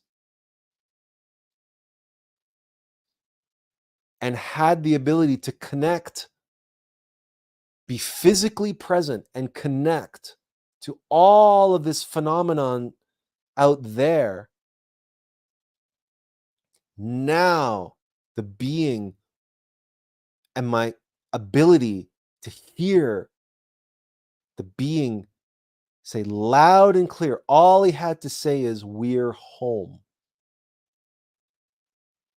But the way it was said was so profound, it was life-changing. Instantly, I knew that reincarnation was real. I knew that I must have had to have lived here in a previous life. There's no other explanation. There's no other truth to it. And you see,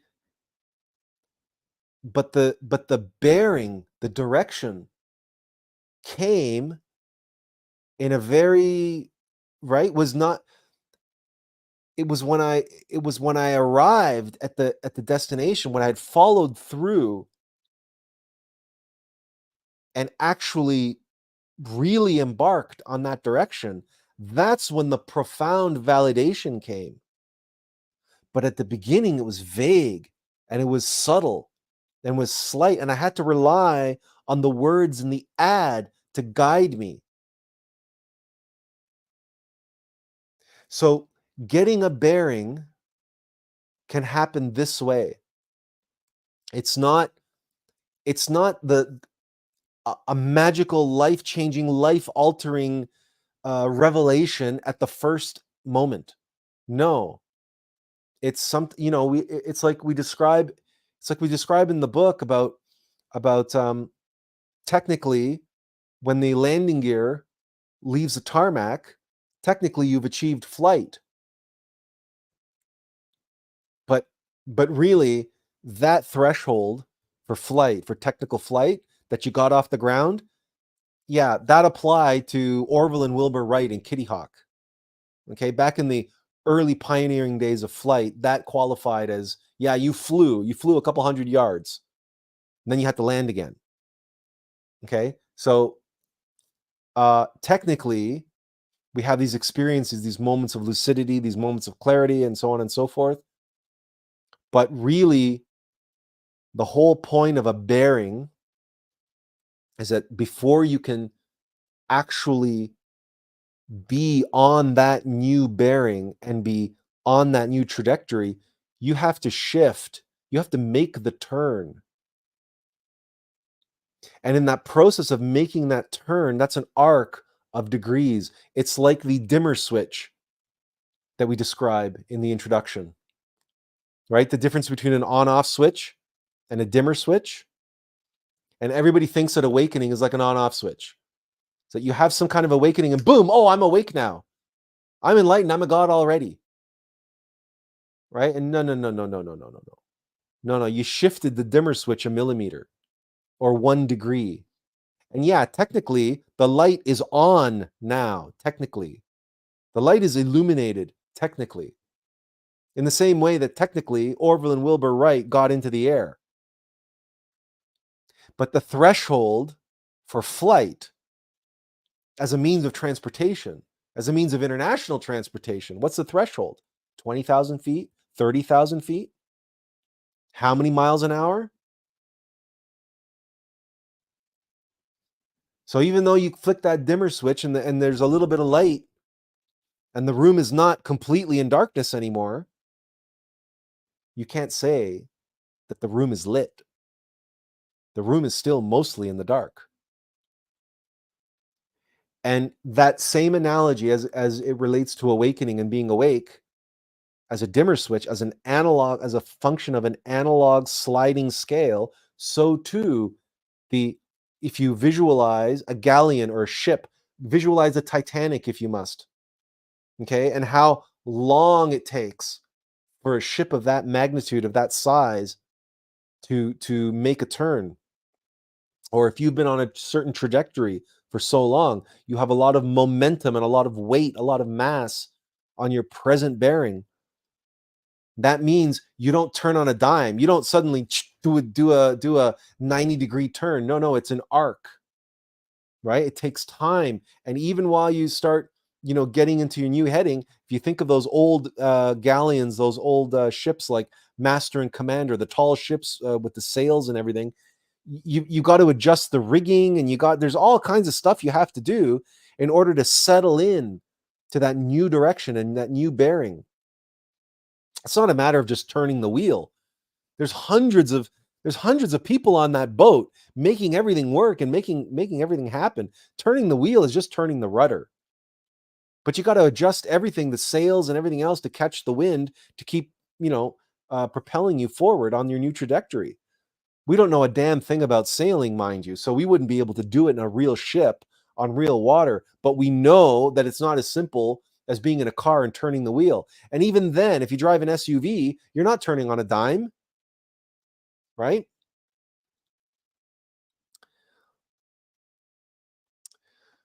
All right. Stuart says, one could say your journey to Japan gave you orientation.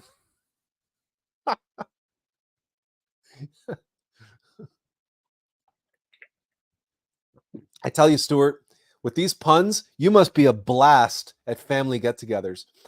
Uh, Joanne says, this is a wonderful message and such perfect timing.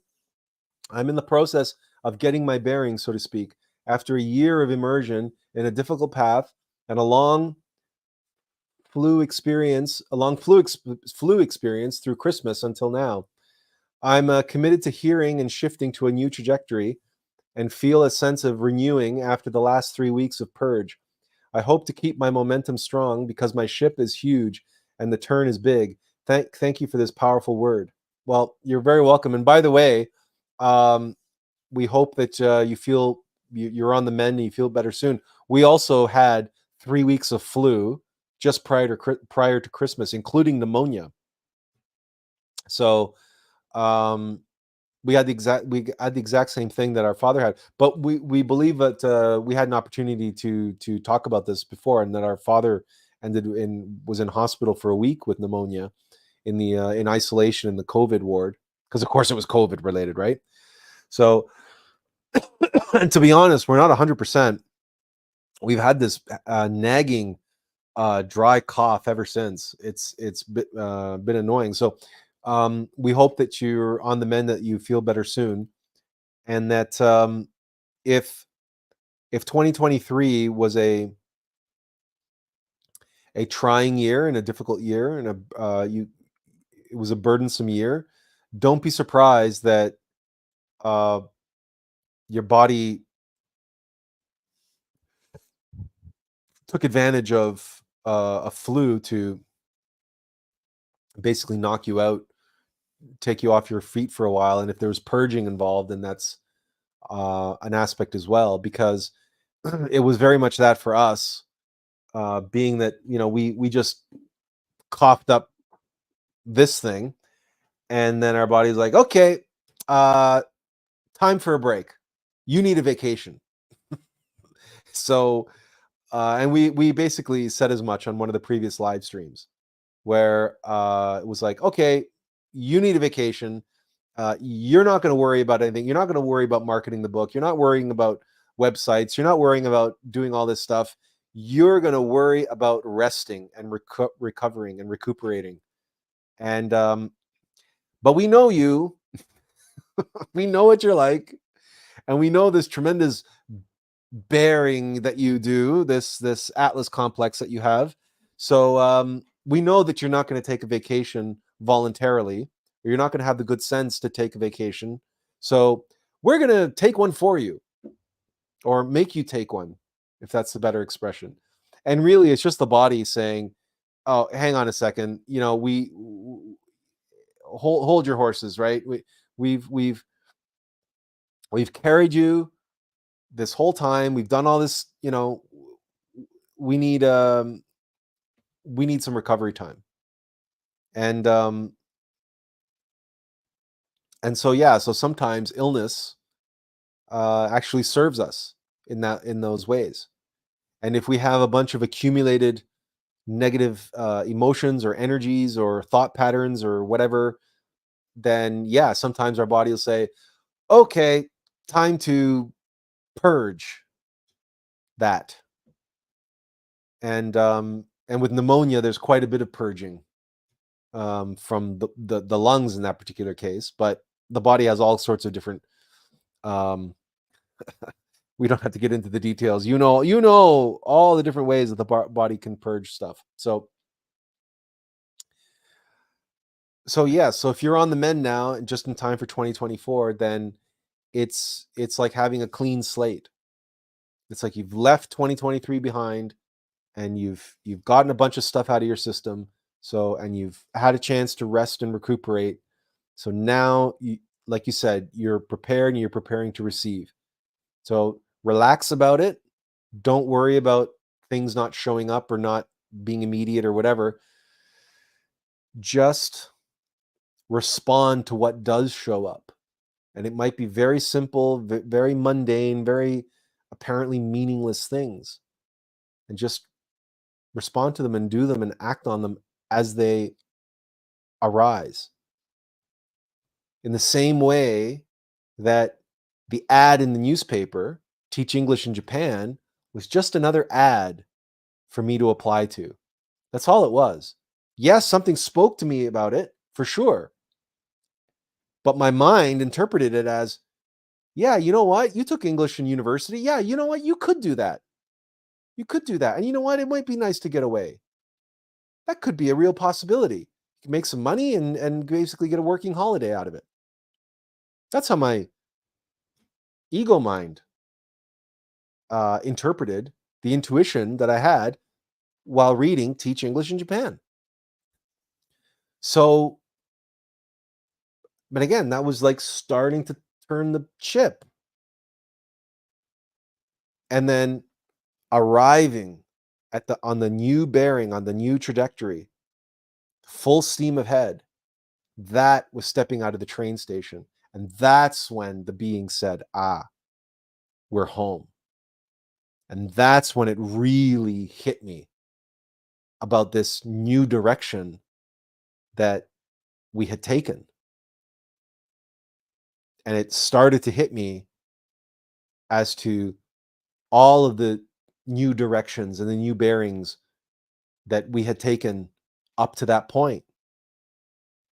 And that was I really taking a new direction, or was I being taken in a new direction? And that's something you all have to answer for yourselves. Because for my part, I no longer choose a direction. And that's really the point of all of this. We want to get to a point where A bearing is just that. It's something that's given to you to bear. It's like your mother giving you chores, right? You don't ask for the chores. You don't pick what chores you get to do. You're given chores by your divine father and your divine mother. A vessel doesn't get to choose what goes into it.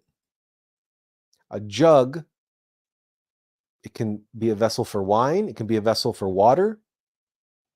It doesn't get to choose. It's filled with whatever it's filled with. So keep that in mind when we're talking about bearing and new bearing and how we know our bearing. And as we often said, sometimes it's, it's not given to us to know. And ours is not to reason why. Ours is but to do or die. So pay attention, and pay attention to the little signs and symbols and the little serendipities. Because just as a large vessel moving in a large vehicle or a large vessel moving in one direction, in order for it to find that new direction, sometimes it just needs to be nudged a little bit.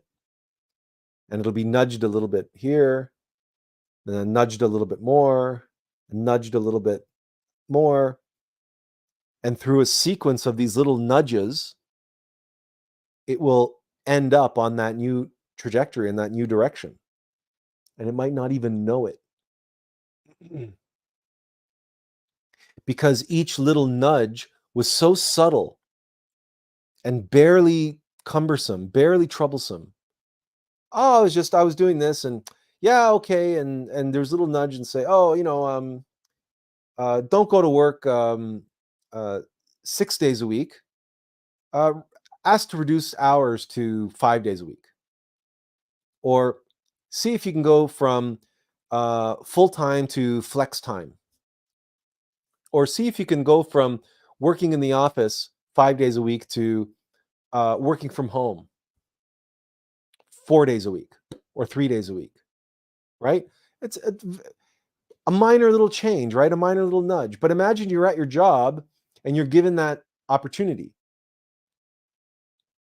and say, well, you don't have to take it, but if you want it, we're trying to shift people to flex time or work from home or whatever the case may be. And listen, that's when you need to really listen inside, saying, huh, what potential is there for being able to switch from full time to flex time or full time to working from home? Does it mean that potentially I will have more time to focus on myself, more time to focus on the work instead of just my work, my workplace? But that would be an example of a nudge, because there's nothing inherently spiritual about switching from full time to flex time. And you're not changing your career, you're not quitting your job, you're not moving, you're not doing any, right? All you're doing, it's just a little nudge. But that nudge opens up a little bit of space. Now, one of the interesting things about a nudge or about a shift in degree is that, we'll use our handy drawing tablet for this one. Where are we? Okay, so let's make this go away. Go away and go away. Where's our drawing tablet? No, that's not it. There it is. Okay. So the thing about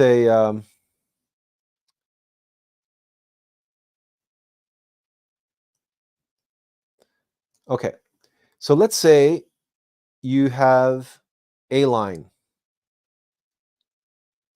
Now, if we do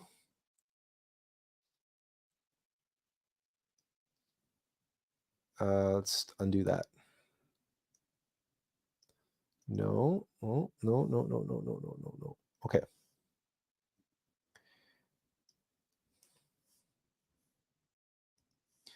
Let's try this. Okay. Let's say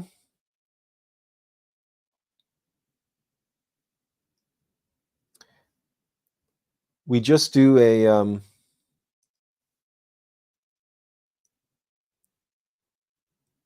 okay. So we have two lines. Now you can see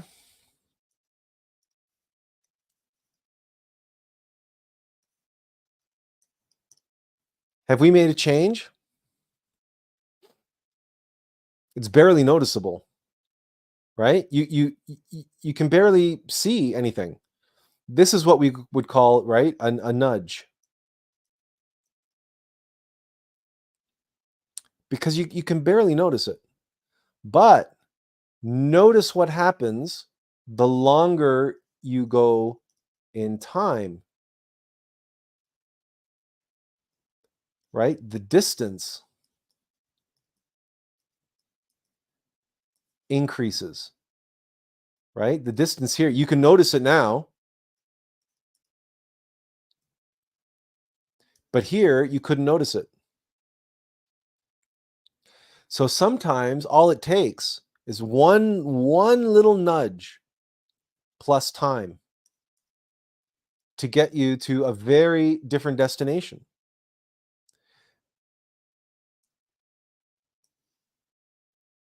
But the other thing to remember then is that if you're going along here and then you get nudged a little bit here and then you get nudged a little again here and you get nudged a little bit. Oh. Okay, so we go here, we get nudged. Let's just start a new line.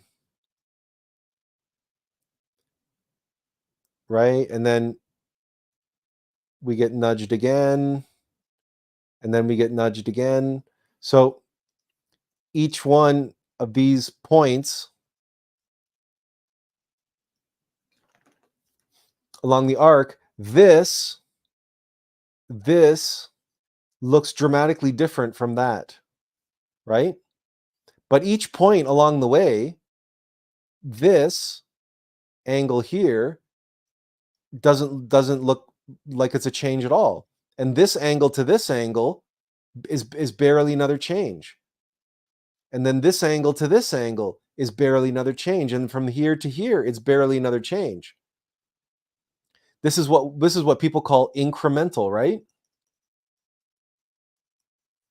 Incremental change.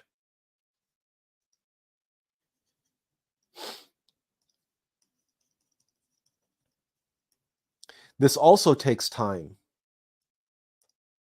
But you can see that these are just little nudges. And that your new bearing is very different and could be you might end up in a place where you're carrying considerably more weight than you were on your original path, or your original trajectory on the path, I should say. But the key is how you got there. And how you got there, none of this requires some kind of magical, monumental, mystical, profound awakening experience. These could all just be little intuitive nudges altering your course by a tiny little bit. If we did like 2 degrees here and 2 degrees here and 2 degrees here and 2 degrees here and 2 degrees here, that's 2, 4, 6, 8, 10 degrees. And if we're 3, 6, 9, 12, 15 degrees, and so on and so forth, right? And with enough of these little intuitive nudges over enough period of time, your bearing you have 360 degrees of change potential.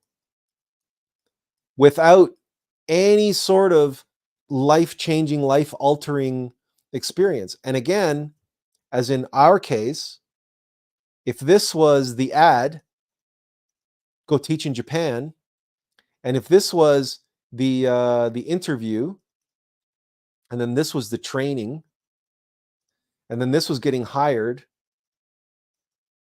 and then this was arriving in Uji, getting off the train,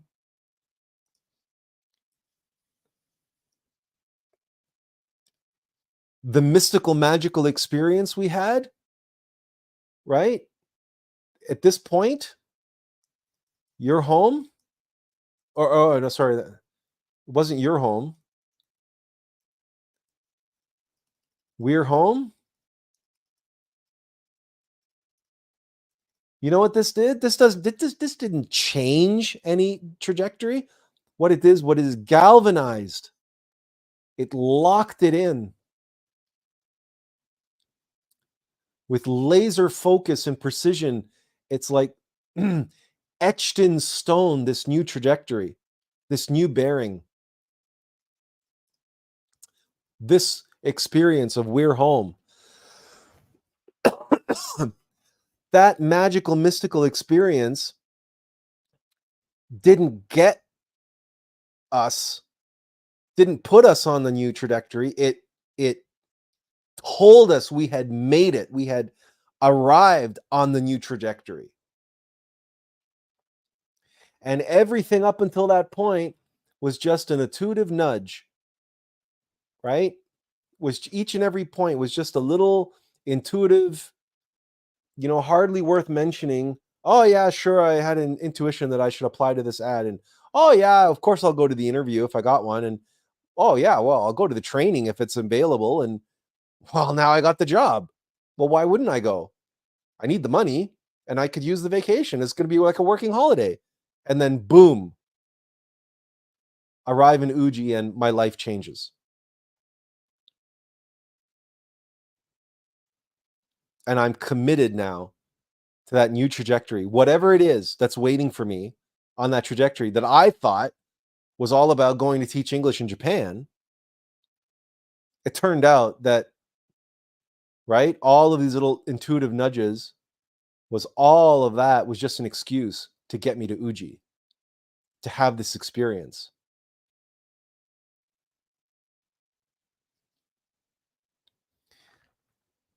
So you see how we can be eased into our new bearing, our new direction. We don't have to go through life looking for the burning bush. Moses in the burning bush, the burning bush that speaks to him and tells him that he's got to go to Egypt and set my people free and all this. You do not have to go through life looking for that and expecting that. Just pay attention, one eye in and one eye out, and pay close attention to the little nudges along the way. Because the journey of 1,000 miles, is not only begins with a single step, but it's step by step by step by step. And Rome wasn't built in a day; it was built brick by brick. And this is what you see here: little nudge by nudge, turn by turn, but little tiny little incremental changes can set us on our new bearing.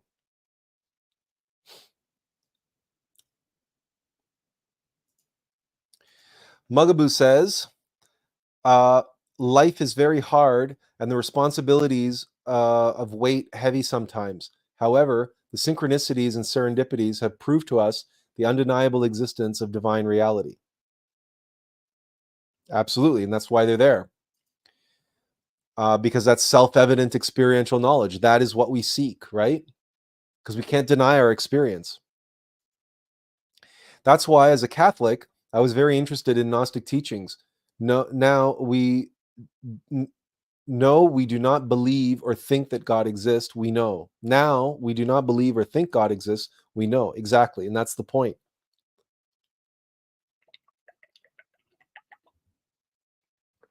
That's the point, and that's the difference. Like when we stepped off the train in Uji, and we instantly knew after when we when we got that message loud and clear, we're home. That's when we knew that the transmigration of souls was a real phenomenon, and that what people call reincarnation was an absolutely real phenomenon, because we had returned to a place which we had called home previously. And this is why so many people have that experience of going away on a trip to quote unquote find themselves, because they return having some kind of experience like this, where wherever they went, they felt such an affinity to that place, or they had experiences that kindled and conjured up and kindled within them these memories of past lives, and kindled in them the fire that burns in their heart, reminding them of who they truly are, the true source of their heat and light, and all the goodness and all the value that they have within them to share with the world. And sometimes we need an experience like that to go off on our own in a new direction, to a so-called strange place, to so-called find ourselves. What's strange to us in this life, it's strange to this mortal vessel, but we might be going to a place that's very, very familiar to our being. And it's that familiarity where the being can say, we're home. And the mortal vessel can't deny it. It says, wait a minute, I've never lived here before. I've never lived here, but oh, wait a second. But I know I've been here before, which can only mean one thing, that I am not who I think I am. Stuart says, this reminds me of when I worked as a sign writer. Rendering images accurately is paying attention to vectors. As sign writer, the focus was on screen. Now in life, it's all vector nudges to our interior senses to guide us through the world around us. It's a beautiful blessing to follow the divine vector to victory. Yeah, so that's well put. Joanne says, I am not who I think I am. Boy, is that a loaded realization.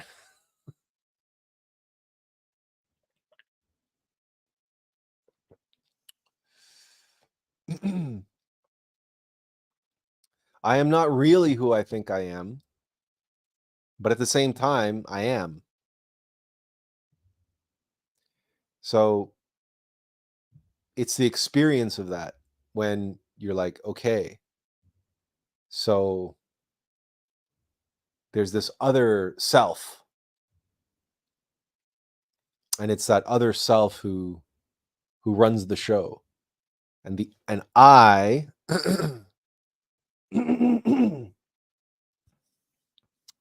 I'm the one who bears the weight where the rubber meets the road. That's my job. I'm a vessel, I'm a servant, I'm a beast of burden. That's what I am. An animal, an intellectual animal, and a beast of burden. But to the degree that I serve my master, I become more.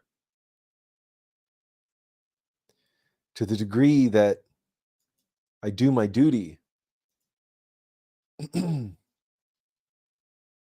where the rubber meets the road,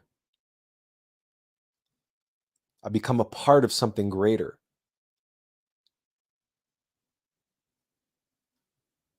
I become a true human being, a triune human being.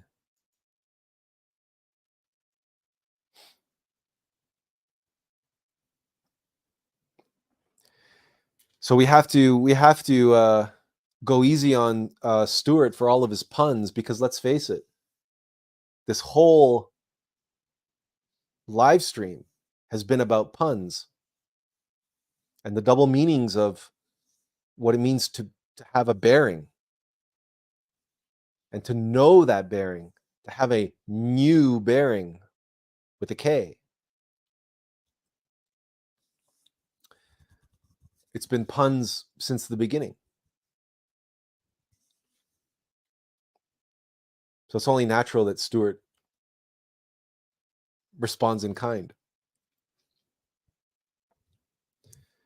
But that's the thing, is that we've talked about this. We had the video about it. It's in our book. So many people think that they allow their eye to sit on a seat post on top of this one wheel. They go through life a unicyclist.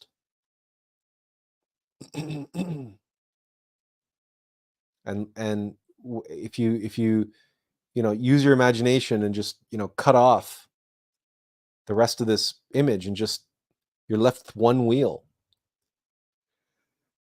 And we all know riding a unicycle is not the same as riding a bicycle.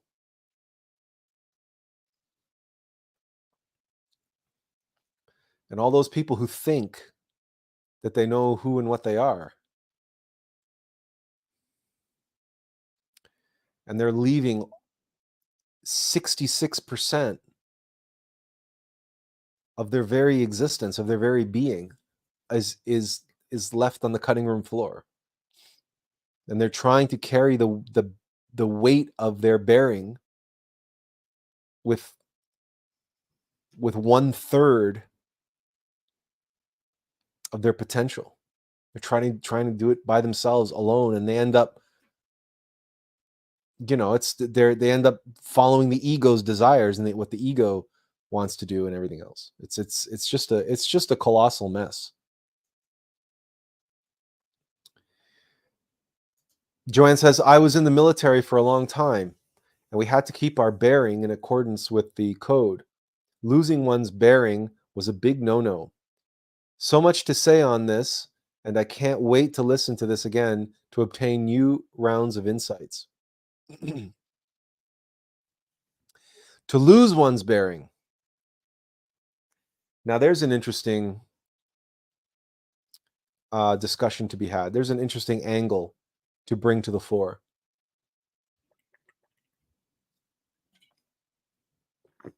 To change one's bearing,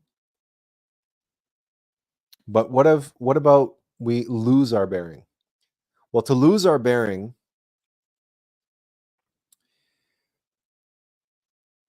means to lose our connection. Now, on a bicycle, if the chain falls off the chain ring, it doesn't matter how hard the bicyclist pedals, the rear wheel will not move. And if the rear wheel no longer responds to the turning of the crank, to the pedaling of the bike, then the bike loses momentum, loses speed. And if a bike isn't moving forward, it can't turn. In other words, the guidance, the direction, everything else is moot if the chain falls off the chain ring, if the chain falls off the bike. And we all know this through experience. It's anyone who's ever ridden a bicycle at some point in their life have experienced either chain breaking or the chain falling off the chain ring.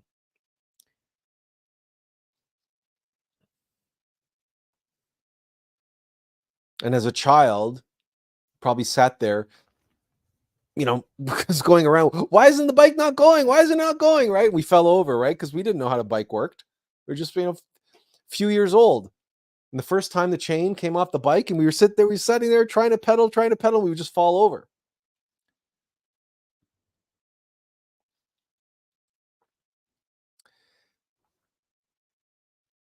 the bearing, and this is interesting that we're talking about bicycles because bicycles have bearings, Stuart. And actually, if you work on a bicycle and you take apart a hub, you can lose the bearings. In which case, the wheel is just going to sit there grinding and you're not going to go anywhere. Stuart says, to be living in ignorance is to be without a bearing. When our life vector gets too critical mass, we gain bearing, and therefore we are taught to use the compass of our senses to travel away from the wilderness of ignorance to be guided home. To be living in ignorance is to be without bearing. So to be living in ignorance is to be living unconsciously.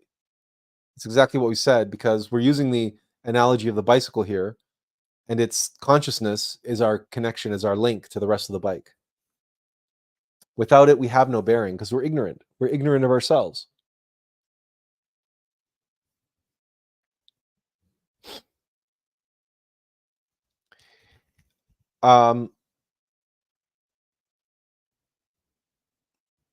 So, you see, while we're sure the rest of your comment makes sense to you, when our life vector gets to critical mass, we gain bearing, and thereafter we are taught to use the compass of our senses to travel away from the wilderness.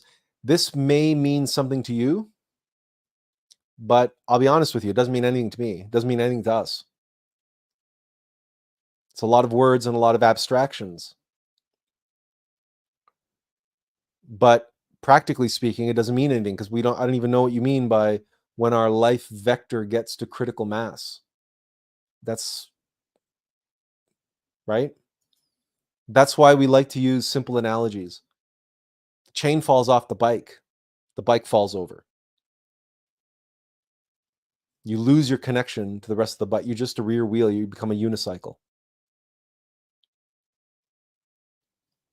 Now, unicycles, you ever tried to hold your direction on a unicycle? You can barely hold yourself up. And you got to go forward and back, forward and back, forward and back, and you're constantly doing this weird thing. So it's our connection to self to manas, our alignment with the front wheel, and connection to the being who's providing us the direction, and he's pedaling the bike. So the torque, what bears down on us as the rear wheel, right? That's a force which bears down on us, motivating us to move forward. That's that challenge and opportunity, right?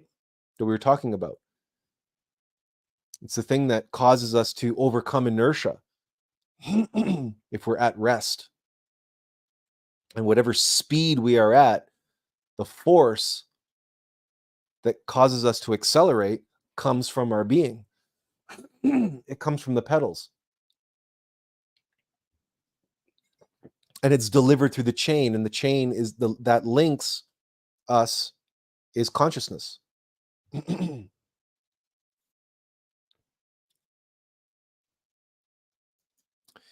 So critical mass in this case, pardon me, we have this terrible frog in our throat.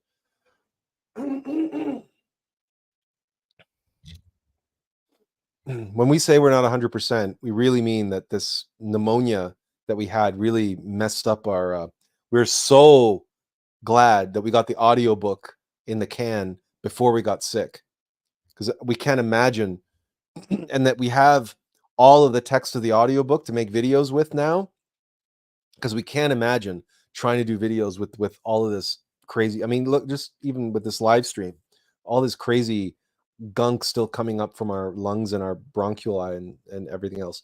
So when you say critical mass in this sense is the point of suffering where we can no longer stay in ignorance and we begin to seek.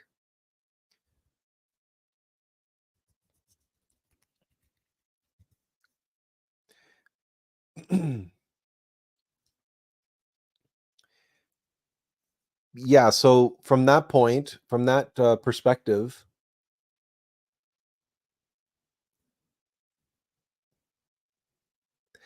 but again, we don't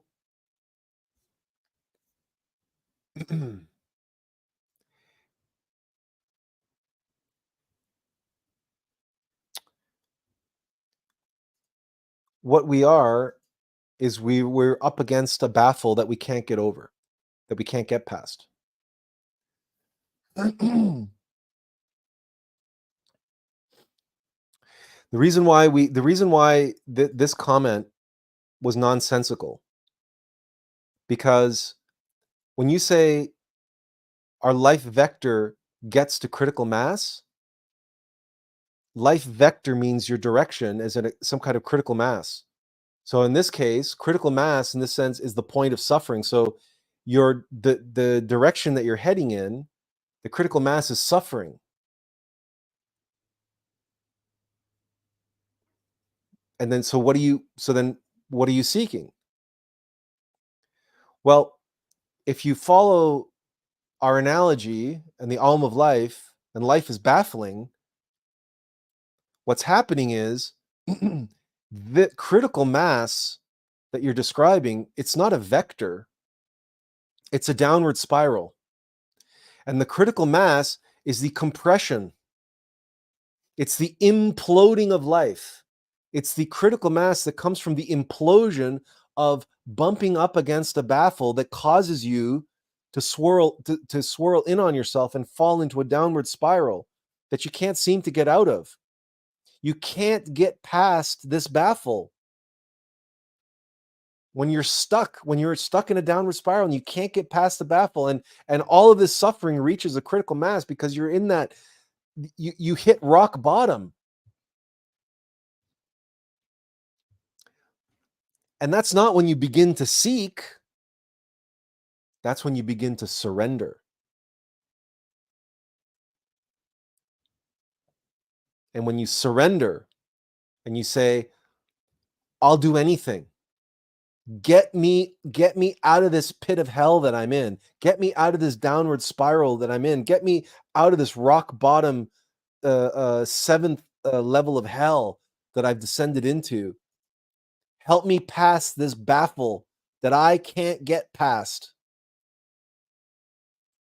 And you commit yourself and you make a promise to yourself.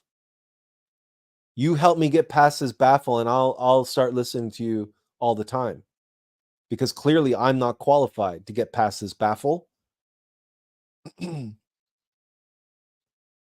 this is the problem when you say vector, vector is a line, a straight line.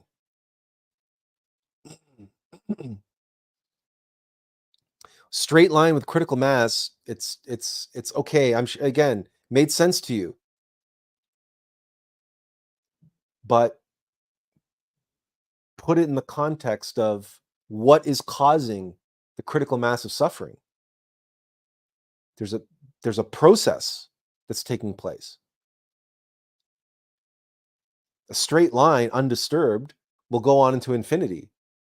There's no pressure, there's no stresses on it. But here's a straight line that encounters a baffle. And then we know that the compression and the interruption of that vector into a spiral, and it's a downward spiral. It's a spiral inward, and that's a compression, and that's there you get the everything that you're describing, that critical mass. And then you got to break free from it. You got to get to the next one. You got to get around that one. And that's what people experience as that downward spiral, as that hitting rock bottom. When you reach the end of your rope and all of these different expressions that we have. And if you say that's when you begin to seek, well, you begin to ask for help, you begin to seek help. You begin to seek a way out of your predicament, sure. But in that seeking, hopefully, eventually, you'll get to the place of surrender. You'll get to the place of, okay, of recognizing I'm not qualified. I'm a vessel. I'm not qualified to choose what goes in and to choose what goes out. A vessel doesn't make a vessel's job is to be clean, is to be without holes, to receive, to pour forth, right? To serve, and then to cleanse, rest, and refresh, be refilled. That's a vessel's job. But what it gets filled in with and what it serves, it's not up to the vessel.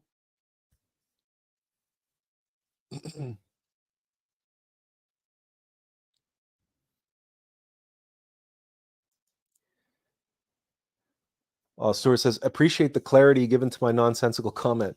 I certainly am not qualified. I'm grateful and thoughtful. So, again, we know that this meant something to you and that it made sense to you, right? But we have to be cognizant of everybody else that's listening. So what our job is to be able to extract, not get bogged down and confused and distracted by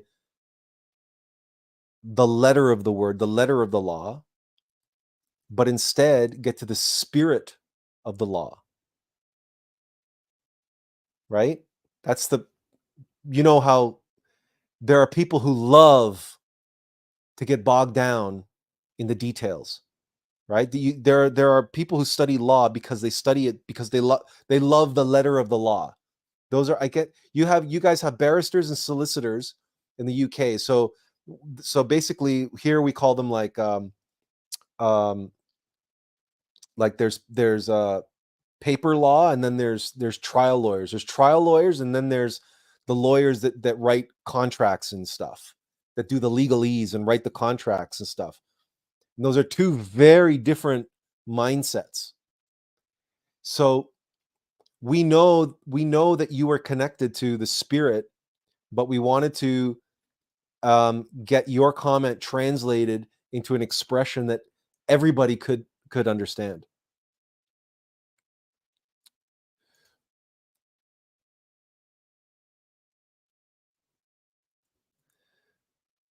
And Stuart says it did, yet to expand it further now is neither the time or the place. And he says, yes, I'm friends with a barrister. So, and you know, when you say this, it means to you, and that there's probably a very well fleshed out, overarching model. But you mentioned earlier, because this is based on your experience, you've done as a designer and doing those sign designs and stuff. So vectors and everything else, it's all meaningful to you based on your experience. And it's in the language that you know of and the language that you have experience with. So you are able to formulate that completely in your mind. And probably if you had a whiteboard to draw it out on for us, you could probably make it make sense to us using your framework. Um, but we have the advantage of having the visuals, and we have the advantage of having been given language that everyone can relate to. Not everybody has been a designer or a sign designer or can think in terms of vectors and lines and this and that and the other thing. But everybody knows what the downward spiral is. Everybody has used a flushing toilet at some point and watched water going down a drain. And we even have these expressions, my life has gone down the drain. And we know what that's like. And we know the intensification, the acceleration, what you call what you refer to as the critical mass, right? When you're in the whirlwind going down the tubes, when your life is going down the tubes and you're getting flushed down the toilet, then yeah, that's when you start looking for a way out. And that's when you start seeking for a life preserver, or as we suggest, start recognizing that I'm not qualified. I've been sent into a tailspin because of this baffle, this challenge, this test, this trial that I can't get past with my rational mind, with my cleverness, with everything else at my disposal. I, the vessel, can't get past this, can't get over this. So what am I going to do?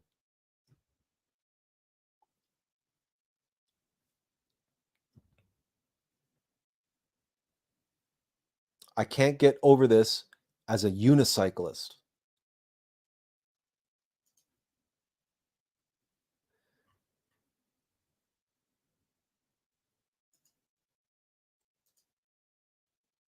I can't get over it. I can't get past it as a unicyclist.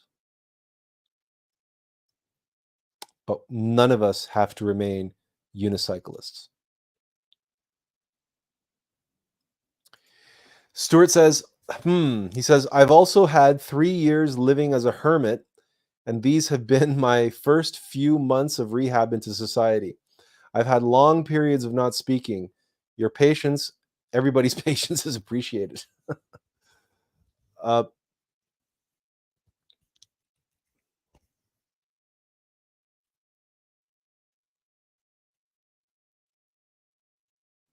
Speaking of patience, we're there's something else that we wanted to share with you. Um,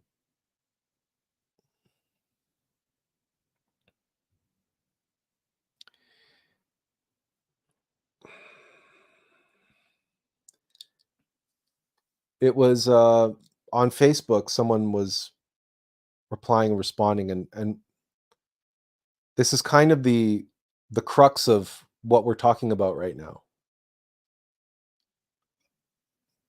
In particularly, the relationship with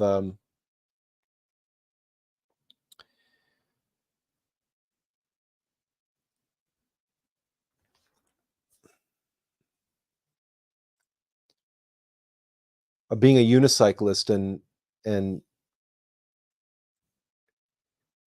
one of the real dangers of not awakening is that we can awaken negatively. We can believe ourselves to be awake, and our ego, can claim that which belongs to the being, and claim all sorts of false awakenings. And that relates to the video that we released. That's when we all talk about, and we outline and we express in the introduction about false awakenings.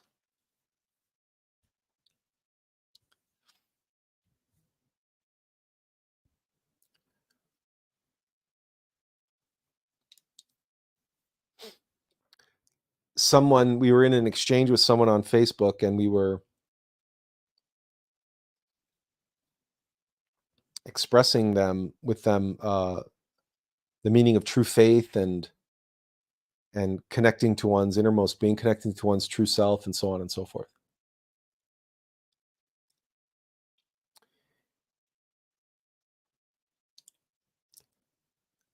Um,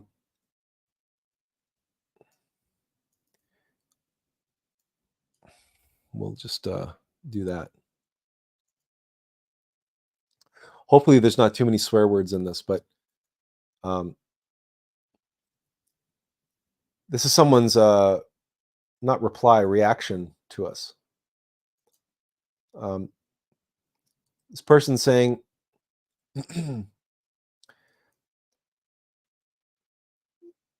"Stop trying to tell me that I am not the creator in flesh.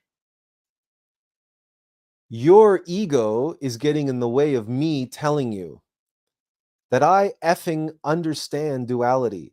I am is the name of the divine. It's the name I gave myself when it realized I existed. Whatever awakening you believe that you've attained to finally sit up here with the rest of us, good for you. The fact that you tell people they're not divine when they're living God in the flesh tells me that you're still dreaming. Sorry, buddy. You're still under a false awakening. Good luck." And then in the next comment, "Why do you keep yourself separating from source? You said only one way to source. I am telling you that I am source. I know where I am. I do not need to get to anywhere. I am already here."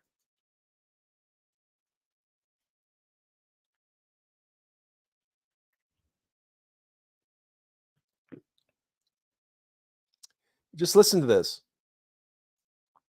"Stop trying to tell me that I am not the creator in the flesh."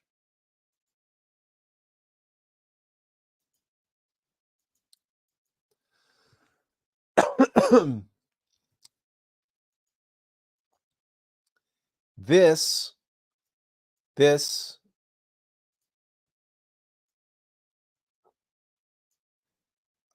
this is not unique.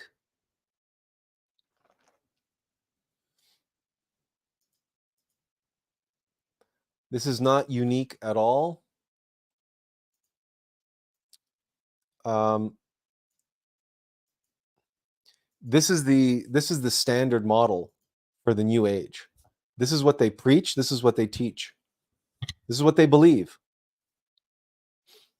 And of course they believe it, because why wouldn't you? Why would you doubt it? Why would you want to believe anything less than this?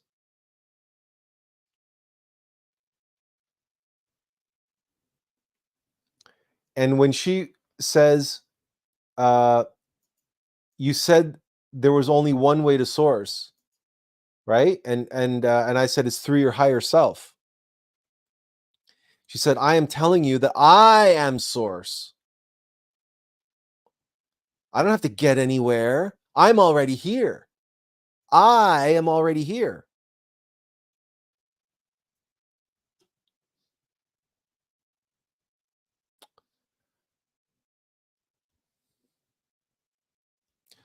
Well, ask yourself, does source speak this way?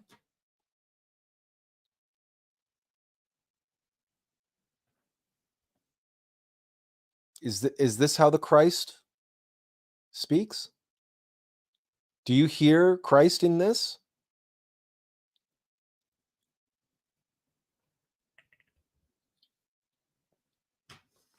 This person believes that they are not just Christ, they are God, their source.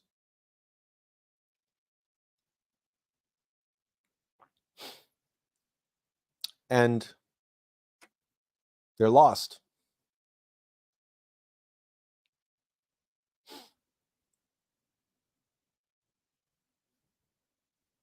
As Stuart said earlier, they have no bearing. They don't know themselves. They believe they're God, but they don't know themselves. So they don't know, but they believe they know.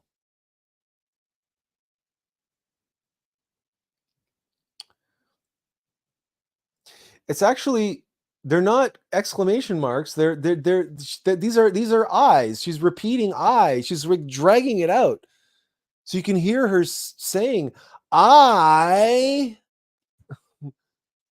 That's what these are eyes, not exclamation point. They only look like exclamation points because Microsoft Word underlines them because of its misspelling, right?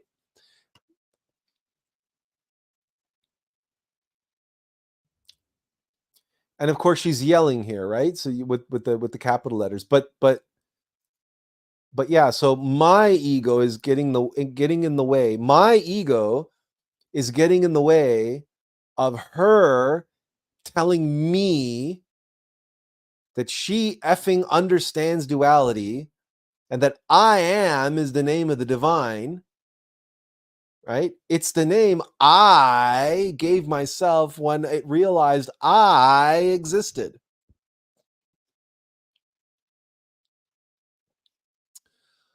Okay. Now, maybe it's just me, right? Maybe it's something wrong with me. But I am that I am. I've never heard any scripture or any recounting or any master or any, you know, speak in this way. As well, anyway, we're not going to say anything more about it because, frankly, it sort of speaks for itself. But it was one of these things where, you know, right? Why we wrote the book and why this individual is in hell. This individual is deep in hell, even as they believe that they are one with Source. That's the Great Awakening. That's the Great Awakening. A humanity that has been led to believe this by a multi-billion-dollar industry and hundreds of gurus and influencers and frankly thousands of new age books, tens of thousands of new age books and channelers and spiritists and all manner of charlatans telling them, feeding them this complete horseshit. Because sure, on one level, yes, we are all part of Source on one level.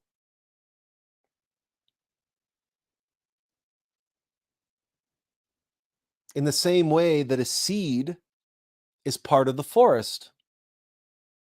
But a seed is not a tree.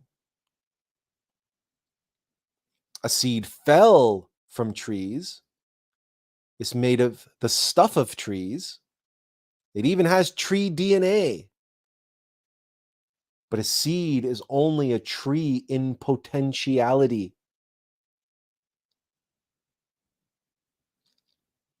And what must a seed undergo in order for it to sprout? And what sorts of hardships must a little sprout on the forest floor go through in order to become a sapling? And then how much must a sapling go through in order to become a full-fledged tree and truly be a member of the Brotherhood of Trees, truly be a member of the forest, as opposed to a little speck on the forest floor?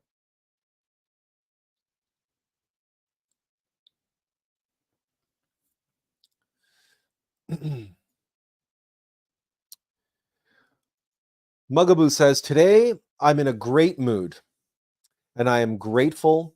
I love for this space. Most times I just listen to the live or love and don't comment because life is giving me uppercuts, testing my liver. Mugaboo reply also says, having a teacher that is alive in your time is priceless. I do understand the need for congregation and I do not take it for granted. Well, thank you for those kind words. Benjamin Ochoa of the thing that we shared with you, he said, "Whoa, hell of an attack," and he said, "Truthers," right? Stuart says, "More explanation, yeah, more exclamation marks makes one more right though." And then he laughed at when we said there were eyes. And Benjamin says, "Yeah, the belief God within the flesh are the New Agers. You know, who God was in the flesh, that was Jesus. Those are the avatars. It's Master Samael. Those are the Bodhisattva, right? So it is possible. It does happen. But for the, like, that's the problem with the New Age, right? For the New Age, everybody, they think that they're all already that they're all gods already. They don't have to do anything.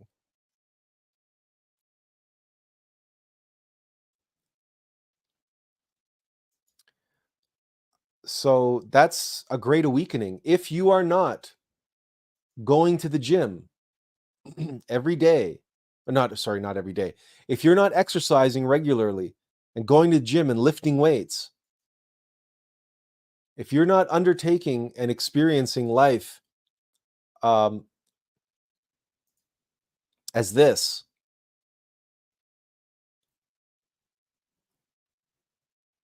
and if the baffles you're not overcoming are your own egos,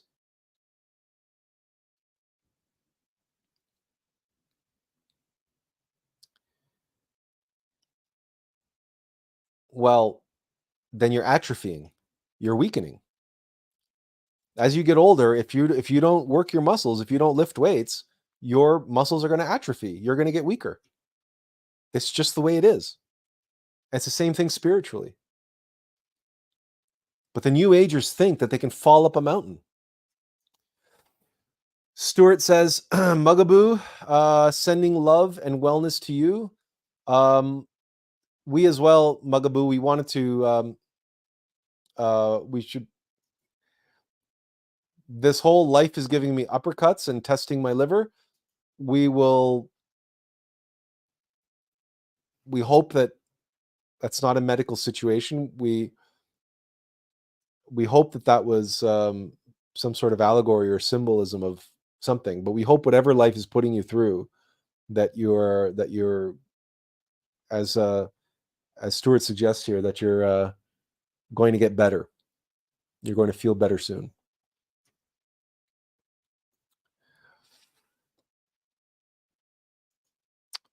Now,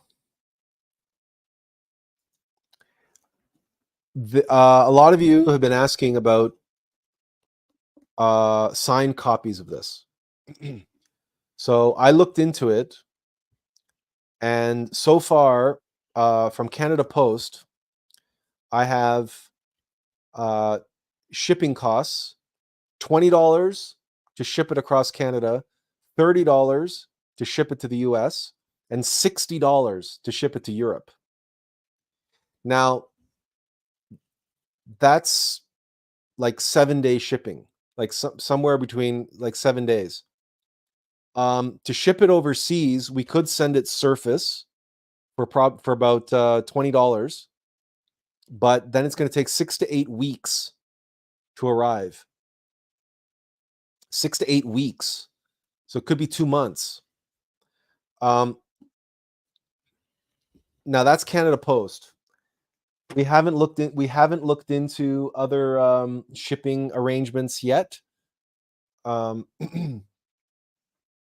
it's beginning to look like getting a signed copy through the mail may not be a viable option unless someone's willing to like pay $100 for the book. Like the cost of the book plus like $60 to get this book to Europe is like it's insane. These numbers, I don't know where they got these numbers from, but we went to the post office. One of the problems is that the book is hefty. It's heavy, and shipping is all based on weight. So there is a so that's something that came to mind was it may be that just go ahead and order the book, and at some point in the future we will all have an opportunity to meet in person. And then we'll be happy to sign the book for you then. And for like, if you don't need to have that signature now, right? That signature doesn't mean anything. It doesn't increase the value of the book, and it certainly doesn't help you gain more value from the book.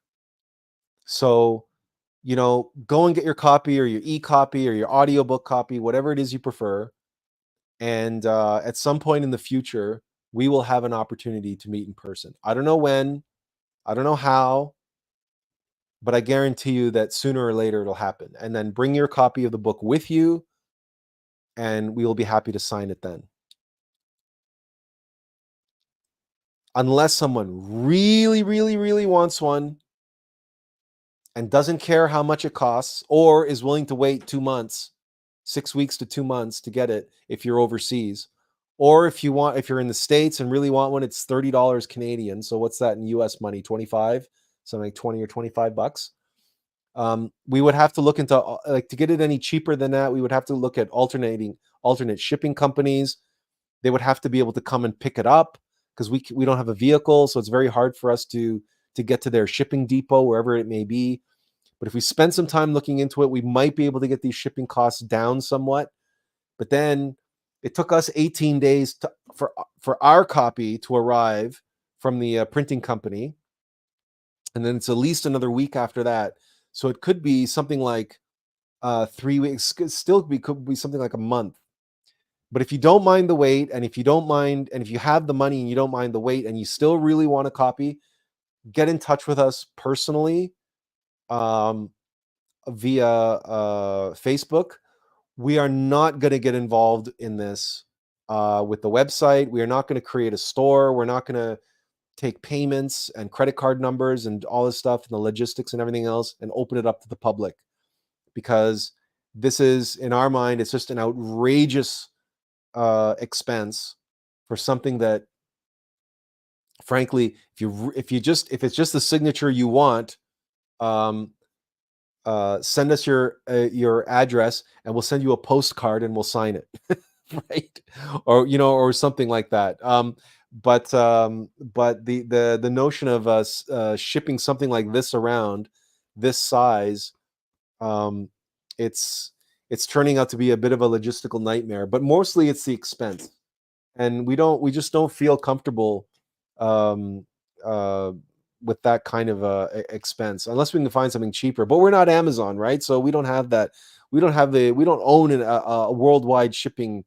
Uh, we don't have that at our disposal. So again, people were asking about it. That's why we did our research into it, and this is the information that we've come up so far. If people are still interested, then we can look into it some more. But again, I would much rather say that at some point in the next 12 months, let's pray that the book is going to be successful, that we're going to have some invitations to go on some podcasts or some speaking arrangements or something like that. And that if one of them's in the UK or one of them's in Europe, then we will be more than happy to arrange a meetup.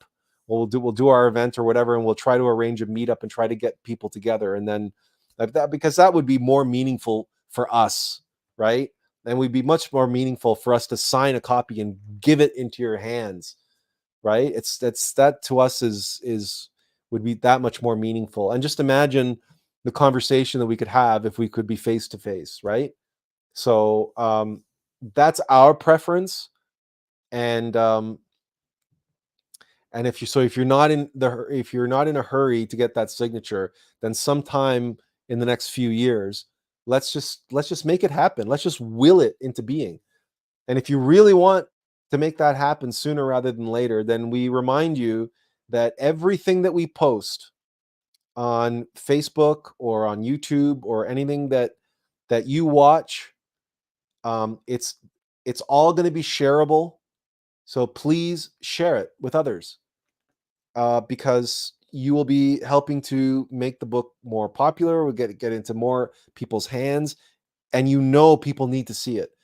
Individuals like that person that we shared what they had to say to us, right? There's countless millions and millions of people who are in that trap.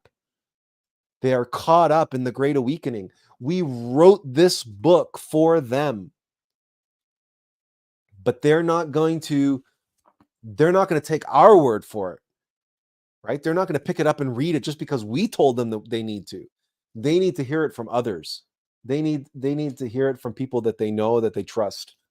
It's word of mouth that that we have to rely on. So if you would like us to get together sooner rather than later, then help out, do your part that way. If you really do, if you read the book and you really find it valuable, and then don't forget to leave a review on Amazon saying so. Again, all of this is the contribution that you can make to our life's work. We can't do it alone. We cannot do this alone. That's why you are here. You're here for yourself, of course, but you're also here to help others. Remember that. Please never lose sight of that. So when we're asking you to share this, it's not just because we need the money. That's not why we wrote this book. We are not going to get rich off of this mammoth tome. This thing is a monster. It's a beast. We're not going to get rich off of it. But we can enrich the lives of everyone who reads it. Everyone who reads it. We know that. I have that faith, because I know where the contents of this book originates. Okay, a couple quick comments here. Benjamin says, in your relationships with one another, have the same mindset as Christ Jesus, who, being in very nature a God, did not consider equality with God something to be used to his own advantage. Rather, he made himself nothing by taking the very nature of a servant, being made in human likeness, and being found in appearance as a man. He humbled himself by becoming obedient to death, even death on a cross. Yes, absolutely. Master Samael put it succinctly when he said, we must cultivate radical humility. This is what made Jesus a radical, because he was radically humble. And exactly as Benjamin describes here, the Bodhisattva path is a path of suffering and sacrifice for others. It's a path of service. A servant puts others first, and a servant, first and foremost, serves his Lord and Master.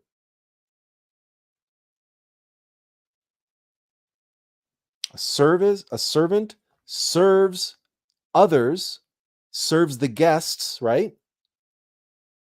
But in serving those guests, that servant is executing the will of his Lord and Master. That's the life of a bodhisattva. That's a Christ.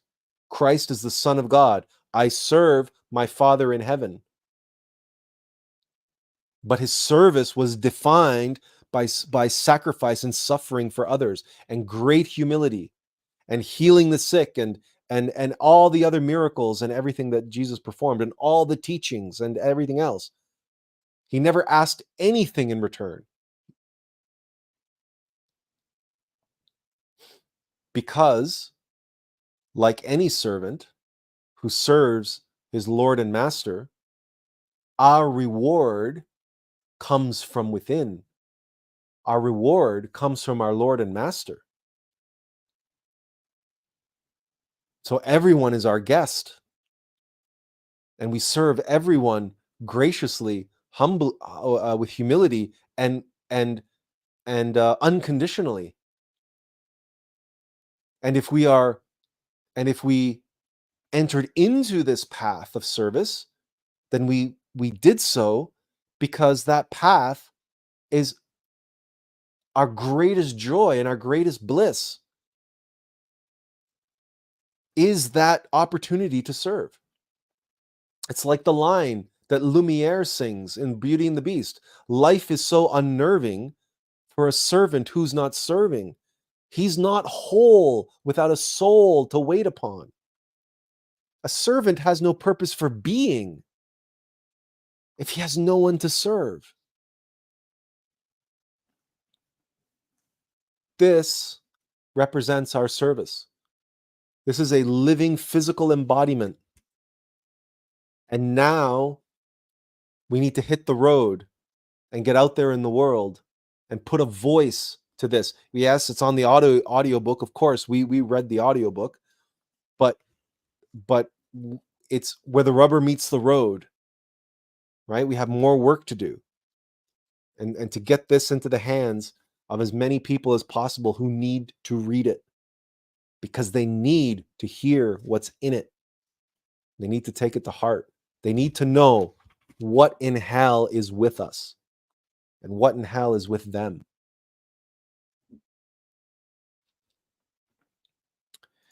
Stuart says, I'm guessing there would be import tax in the UK as well. Probably. There's all kinds. Listen, this publishing thing and moving books from different countries, it's not by accident that mainstream publishers have printing houses all over the world. So like Penguin or HarperCollins or whatever, they don't try to print a book in the US and ship it to Australia, because books are protected by all kinds of like cultural things and protection, because they don't want, like every country in the world wants to kind of protect their own culture, right? And they don't want to be flooded with books from other countries. So they have there's all kinds of like hoops and obstacles around moving books around the world. It's crazy. Mugaboo 22 says, I am well, thank you. And yes, I am better because of the space Atlas has created. Well, we're glad to hear that. And that was, of course, in response to Stuart asking about his well-being earlier. And Tiffany says, T. She also says, I would say the girl that responded to you claiming that she is God experiencing itself through her body is not so off base. It sounded to me she is on the precipice of an understanding she doesn't have the words for.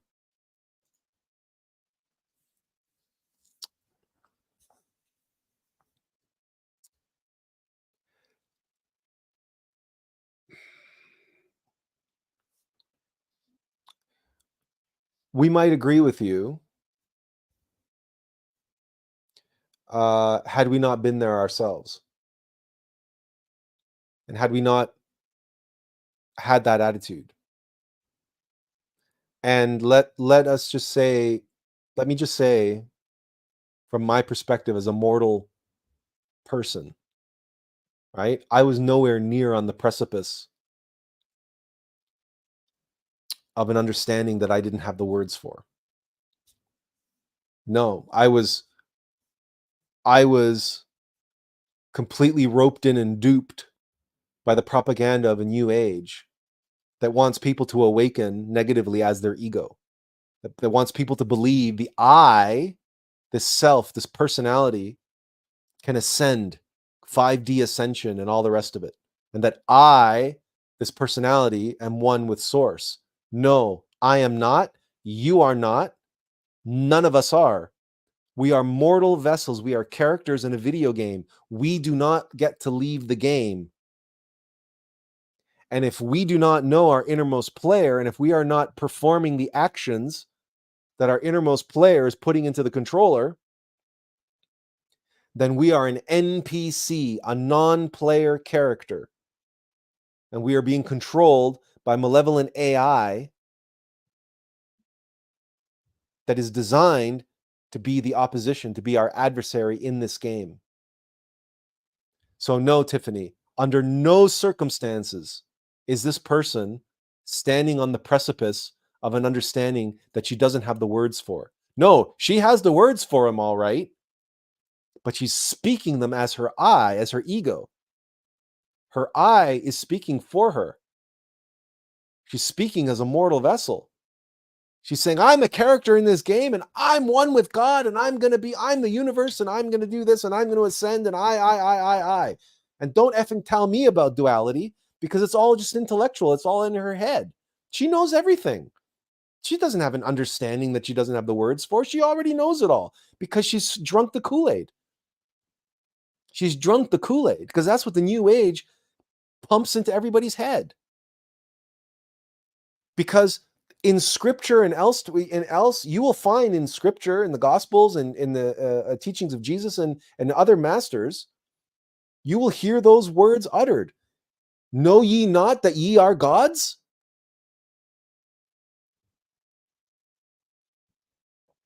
But at the time that those words were uttered, it was true, because people in that time were much more aware and conscious of their true self. But now we are living in the time of false awakenings.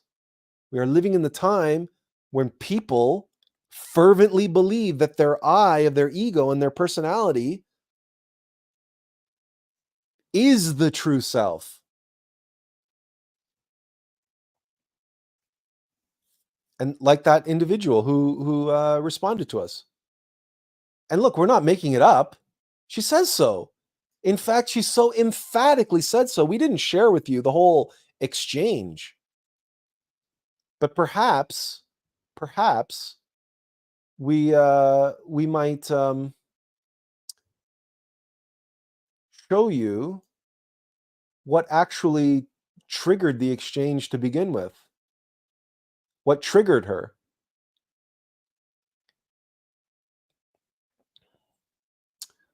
We can show you that because well, maybe you don't, but most of you know that when we reply to posts and comments on Facebook, we often will reply using memes that we've created. And this is the meme that we posted. This is what she was reacting to. This is self-evident, right? This is self-evident. Any of you look at this and you say, yeah, this is true. This is true. Had Michelangelo not chipped away the excess marble, he could not have freed the angel from his prison, the angel being David.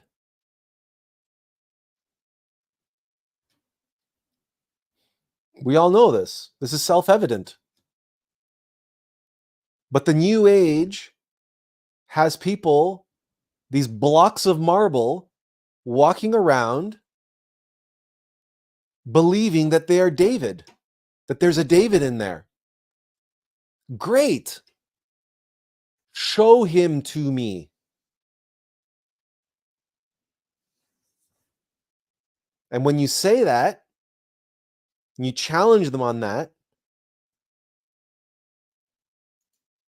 this is how they push back. This is their reaction to that. Do you see someone showing their David? Or do you hear someone telling us off, telling us how they're David? And don't effing tell me that I don't understand the difference between David and marble. I am David already. And I am one with all the Davids of the universe. And not only that, I'm one with the divine Michelangelo who carves all the Davids. But this is an ego telling. This isn't a being showing.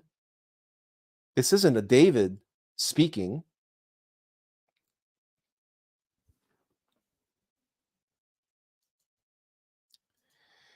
Benjamin says, I've purchased both the ebook and paperback versions and will post a review after reading.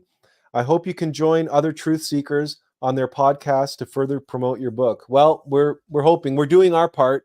We're spending time on YouTube, watching, looking for other people's videos and so on, and we're leaving comments. And to some of them, we're trying to get in touch with them via email, but that's hit or miss. And the other thing is, we don't know. Some of these people might be in the process of reading the book already. We don't know that. right? So, but we're planting seeds. We're planting seeds. We're going to continue to plant seeds, and we're going to continue to make videos and post those videos and share those videos. And again, all these resources, we're going to make all these resources we're creating, not only that they be available to us, but also that they be available to you, so that when you are in a group or whatever, somewhere on the internet, wherever it may be, and you hear somebody or you see someone post something and you say, hey, you know what? You should really read this book. You don't have to start with you should really read this book. Say, you know what? Here's a short 5-minute video or 10-minute video. You know, it's really short. It's only 5 minutes or 10 minutes or whatever it is. Give a watch to this and tell me what you think. So the reason why we're doing this is we're trying to create bite-size, meaningful, kind of like entrees into the book, right? So on ramps. The book is very dense. It covers a lot of ground. So, but it's also meaningful to a lot of different people on a lot of different verticals. So, AI, wokeism, conspiracy, new age. Each one of those, we want to create videos which address each one of those verticals, so that when you encounter someone who's pushing that narrative, who's pushing that false awakening, right? You can reply to them saying, "Hey, have you considered this?" And then, of course, at the end of every video, there's going to be, like if you've seen the trailer to the book, there's the cover and where it can be purchased, and there's links in the description, and et cetera, et cetera. So um, we're trying to create a body of uh, of work which which can help support you in helping others reach the book. So you never want to like reply to someone's comment saying you really need to read this book, because nobody is ever going to read the book that way. But if you give them a short little video that we created and give them a link to that that's relevant to the thing that you see the trap that they're trapped in, saying, "Oh, you know what? Um, we know where you're coming from, but you might want to consider, just watching this. It's really short. Maybe they'll watch it, maybe they won't. But there's a much better chance they'll watch a 5-minute or 10-minute video than they will run out buy a $30 book. That's for damn sure." Stuart says, that was an insightful comment about books and culture. I've been getting into Russian literature recently, and I'm amazed it was ignored by the state education in the UK. Oh, let's not even. Culture is manufactured. I mean, it's there's so much knowledge um, around the world that has been repressed, um, suppressed, not repressed, suppressed, and there's so much knowledge that even the books that were published in various countries in various different languages, we know nothing about. There's like Nikolai Tesla, for example, would have died in complete obscurity if it wasn't for the fact that he got involved with Morgan Stanley for a time, and they saw value in his AC current and everything. But he would have, there are scientists and thinkers and philosophers and esotericists from all over the world who have written countless and tomes in different languages and so on, and we don't even know them all. We don't even begin to pretend to know them all, because, as you said, it's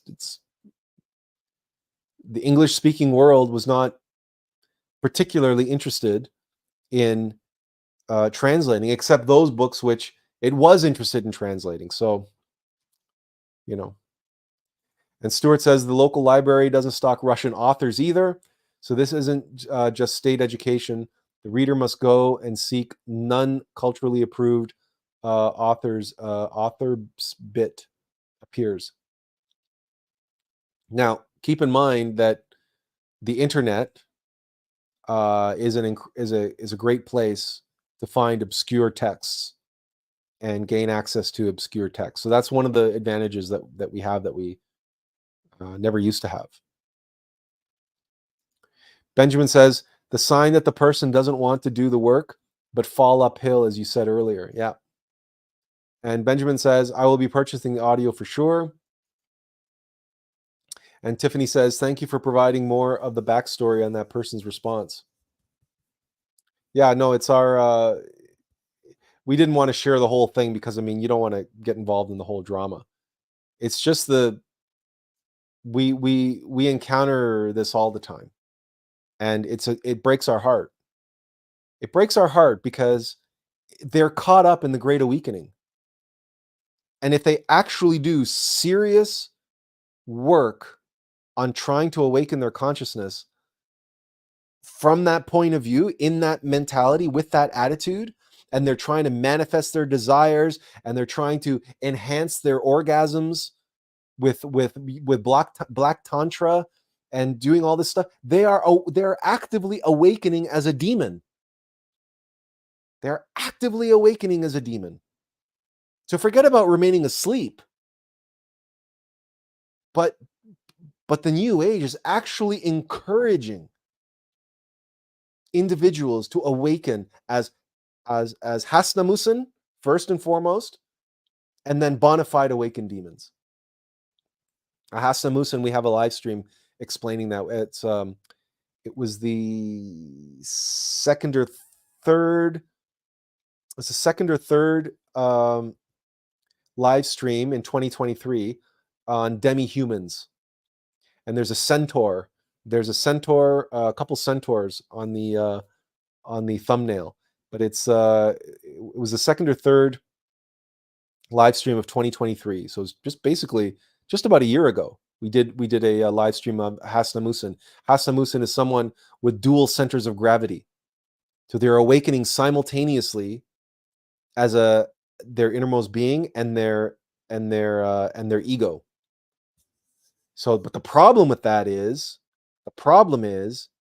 that the ego, the way the game is set up, the chips are stacked against us, right?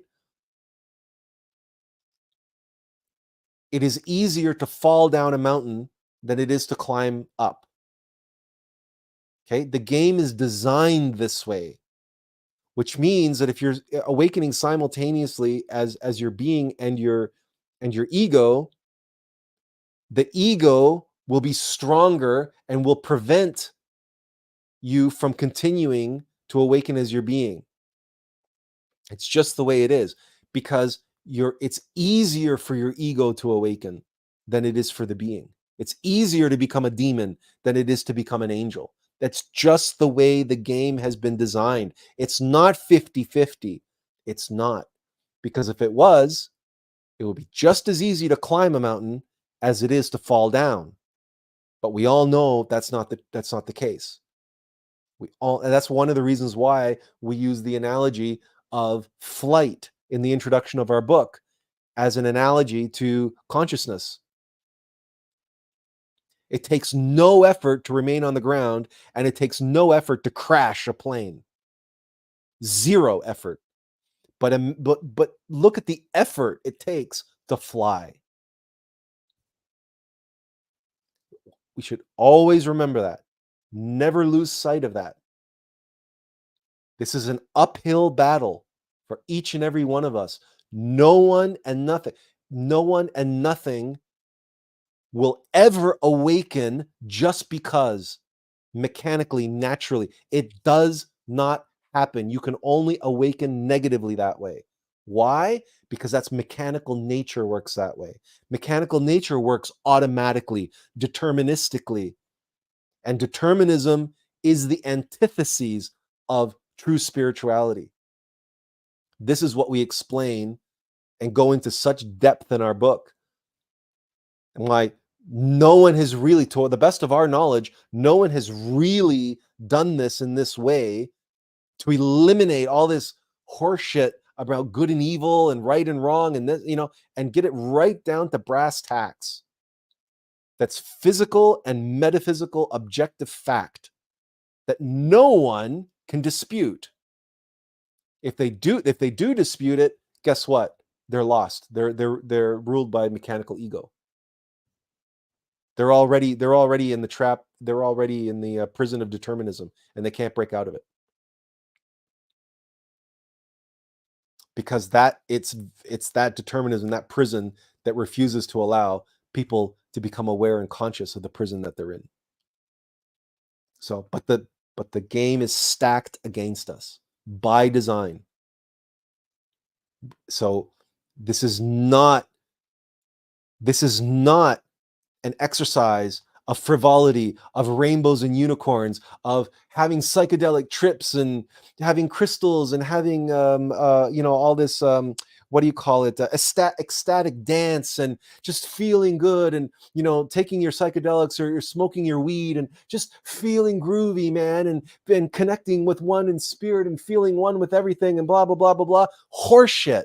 That's not spirituality. That's not how this works. You cannot climb the mountain with that kind of attitude. I'm going to take drugs and float up the mountain, man. No, I'm sorry. Does not happen. 100% propaganda horse shit. It's a trap, but it's so alluring because it's designed to be alluring. What sort of temptation do you know that isn't tempting? This is what in hell is with us, man.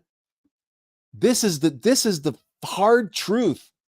And somebody's got to give it to humanity. Somebody has got to tell people what they don't want to hear, but they need to hear it. They need to hear it. For God's sake, they need to hear it.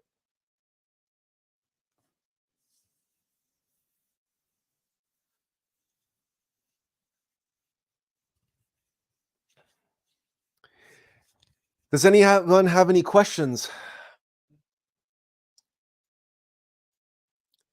Any questions or comments before we call it a day? Because we're 3.5 hours.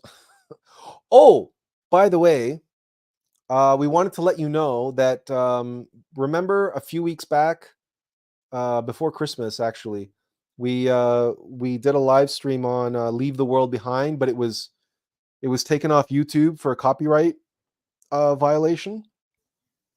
We do want you to know that the dispute is underway, but they have up to 30 days to dispute it. So we'll have to see what happens. So we will let you know if it gets if the copyright, there's no reason why we should have gotten that copyright strike, because we were talking over the clip the whole time. It was clearly a commentary. My face was on the screen. Okay, if you guys remember that live stream, and what the problem was the final the final part where we were showing you the bunker, the underground bunker, and we showed you too long of a clip, even though the sound was really down low and we were talking over it. Still, Netflix really doesn't like.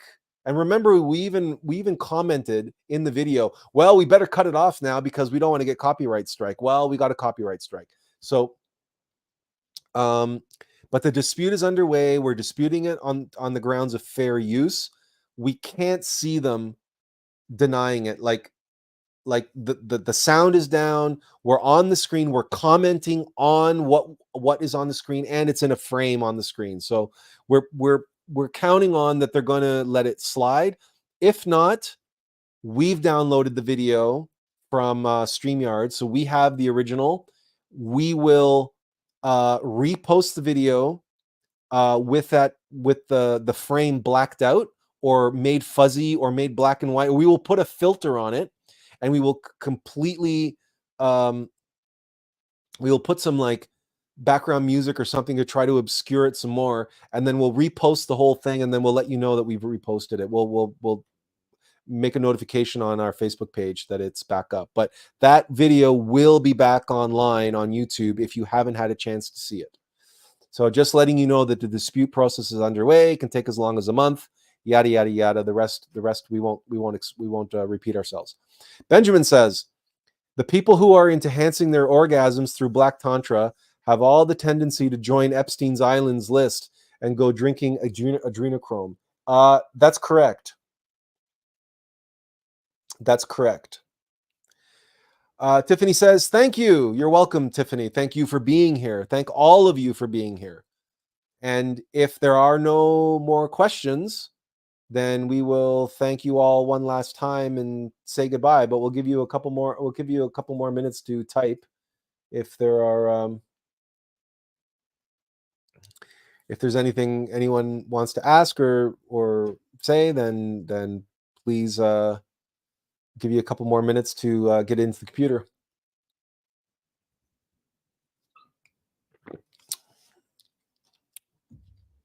By the way, the other thing that we are working on, that we've been working on over the last, well, today for certain, is, and yesterday, season 3. That's this year, live streams from this year. We will be posting them to Facebook again. So, and to Spotify. So we're uploading them to Spotify. So we've been playing catch up, right? And every single day, generally speaking, give or take, obviously the 3 weeks that we were sick, we weren't doing it. We really fell behind. But we're playing catch up now, and we're finally into season 3. That's 2023. So starting Monday, starting Monday,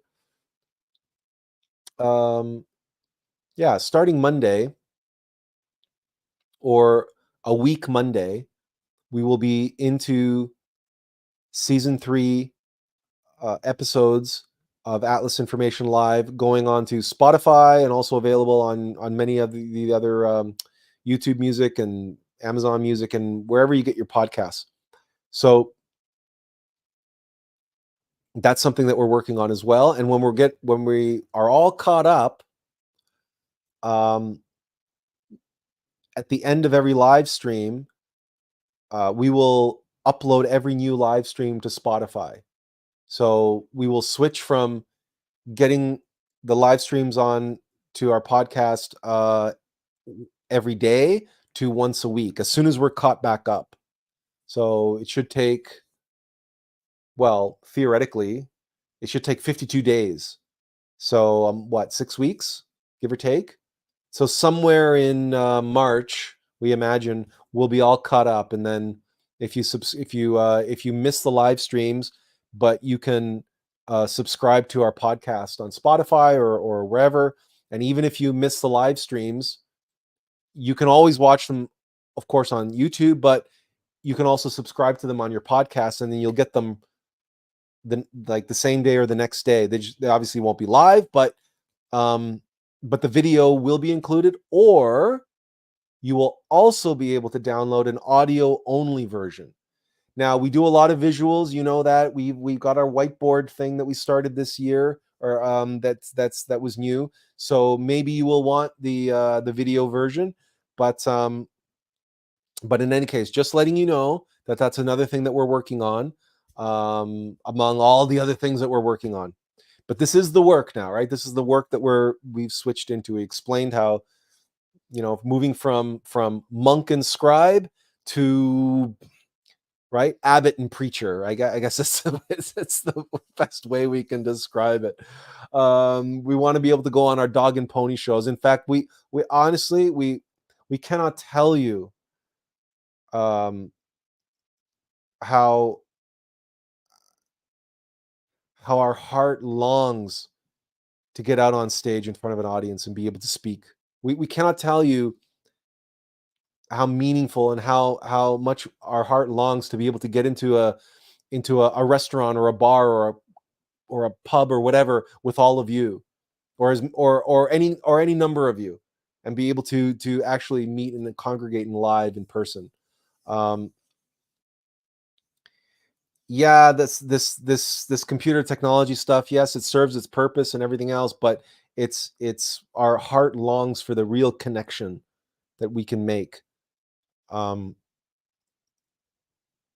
and so you can experience the intensity that we experience, and we can share that with you in that way, and give that to you in a way that we just don't think it comes across over this platform. Over there's this technology has too much mechanicity getting in the way, if you will. uh Stuart says, until next time, peace out to all the congregation. Benjamin says, thank you for having the courage to say the things that are uncomfortable to hear but true. We don't need to fall into the trap of false awakening. Thank you for the guidance, and God bless your work. Thank you, Benjamin, for being here as always. Jennifer says, thank you. My soul has been fed and nourished to keep facing the challenges I face every day. I'm grateful for all the ways I have been unexpectedly filled by divine will. Also, I very much look forward to reading your book. Jennifer, thank you for being here.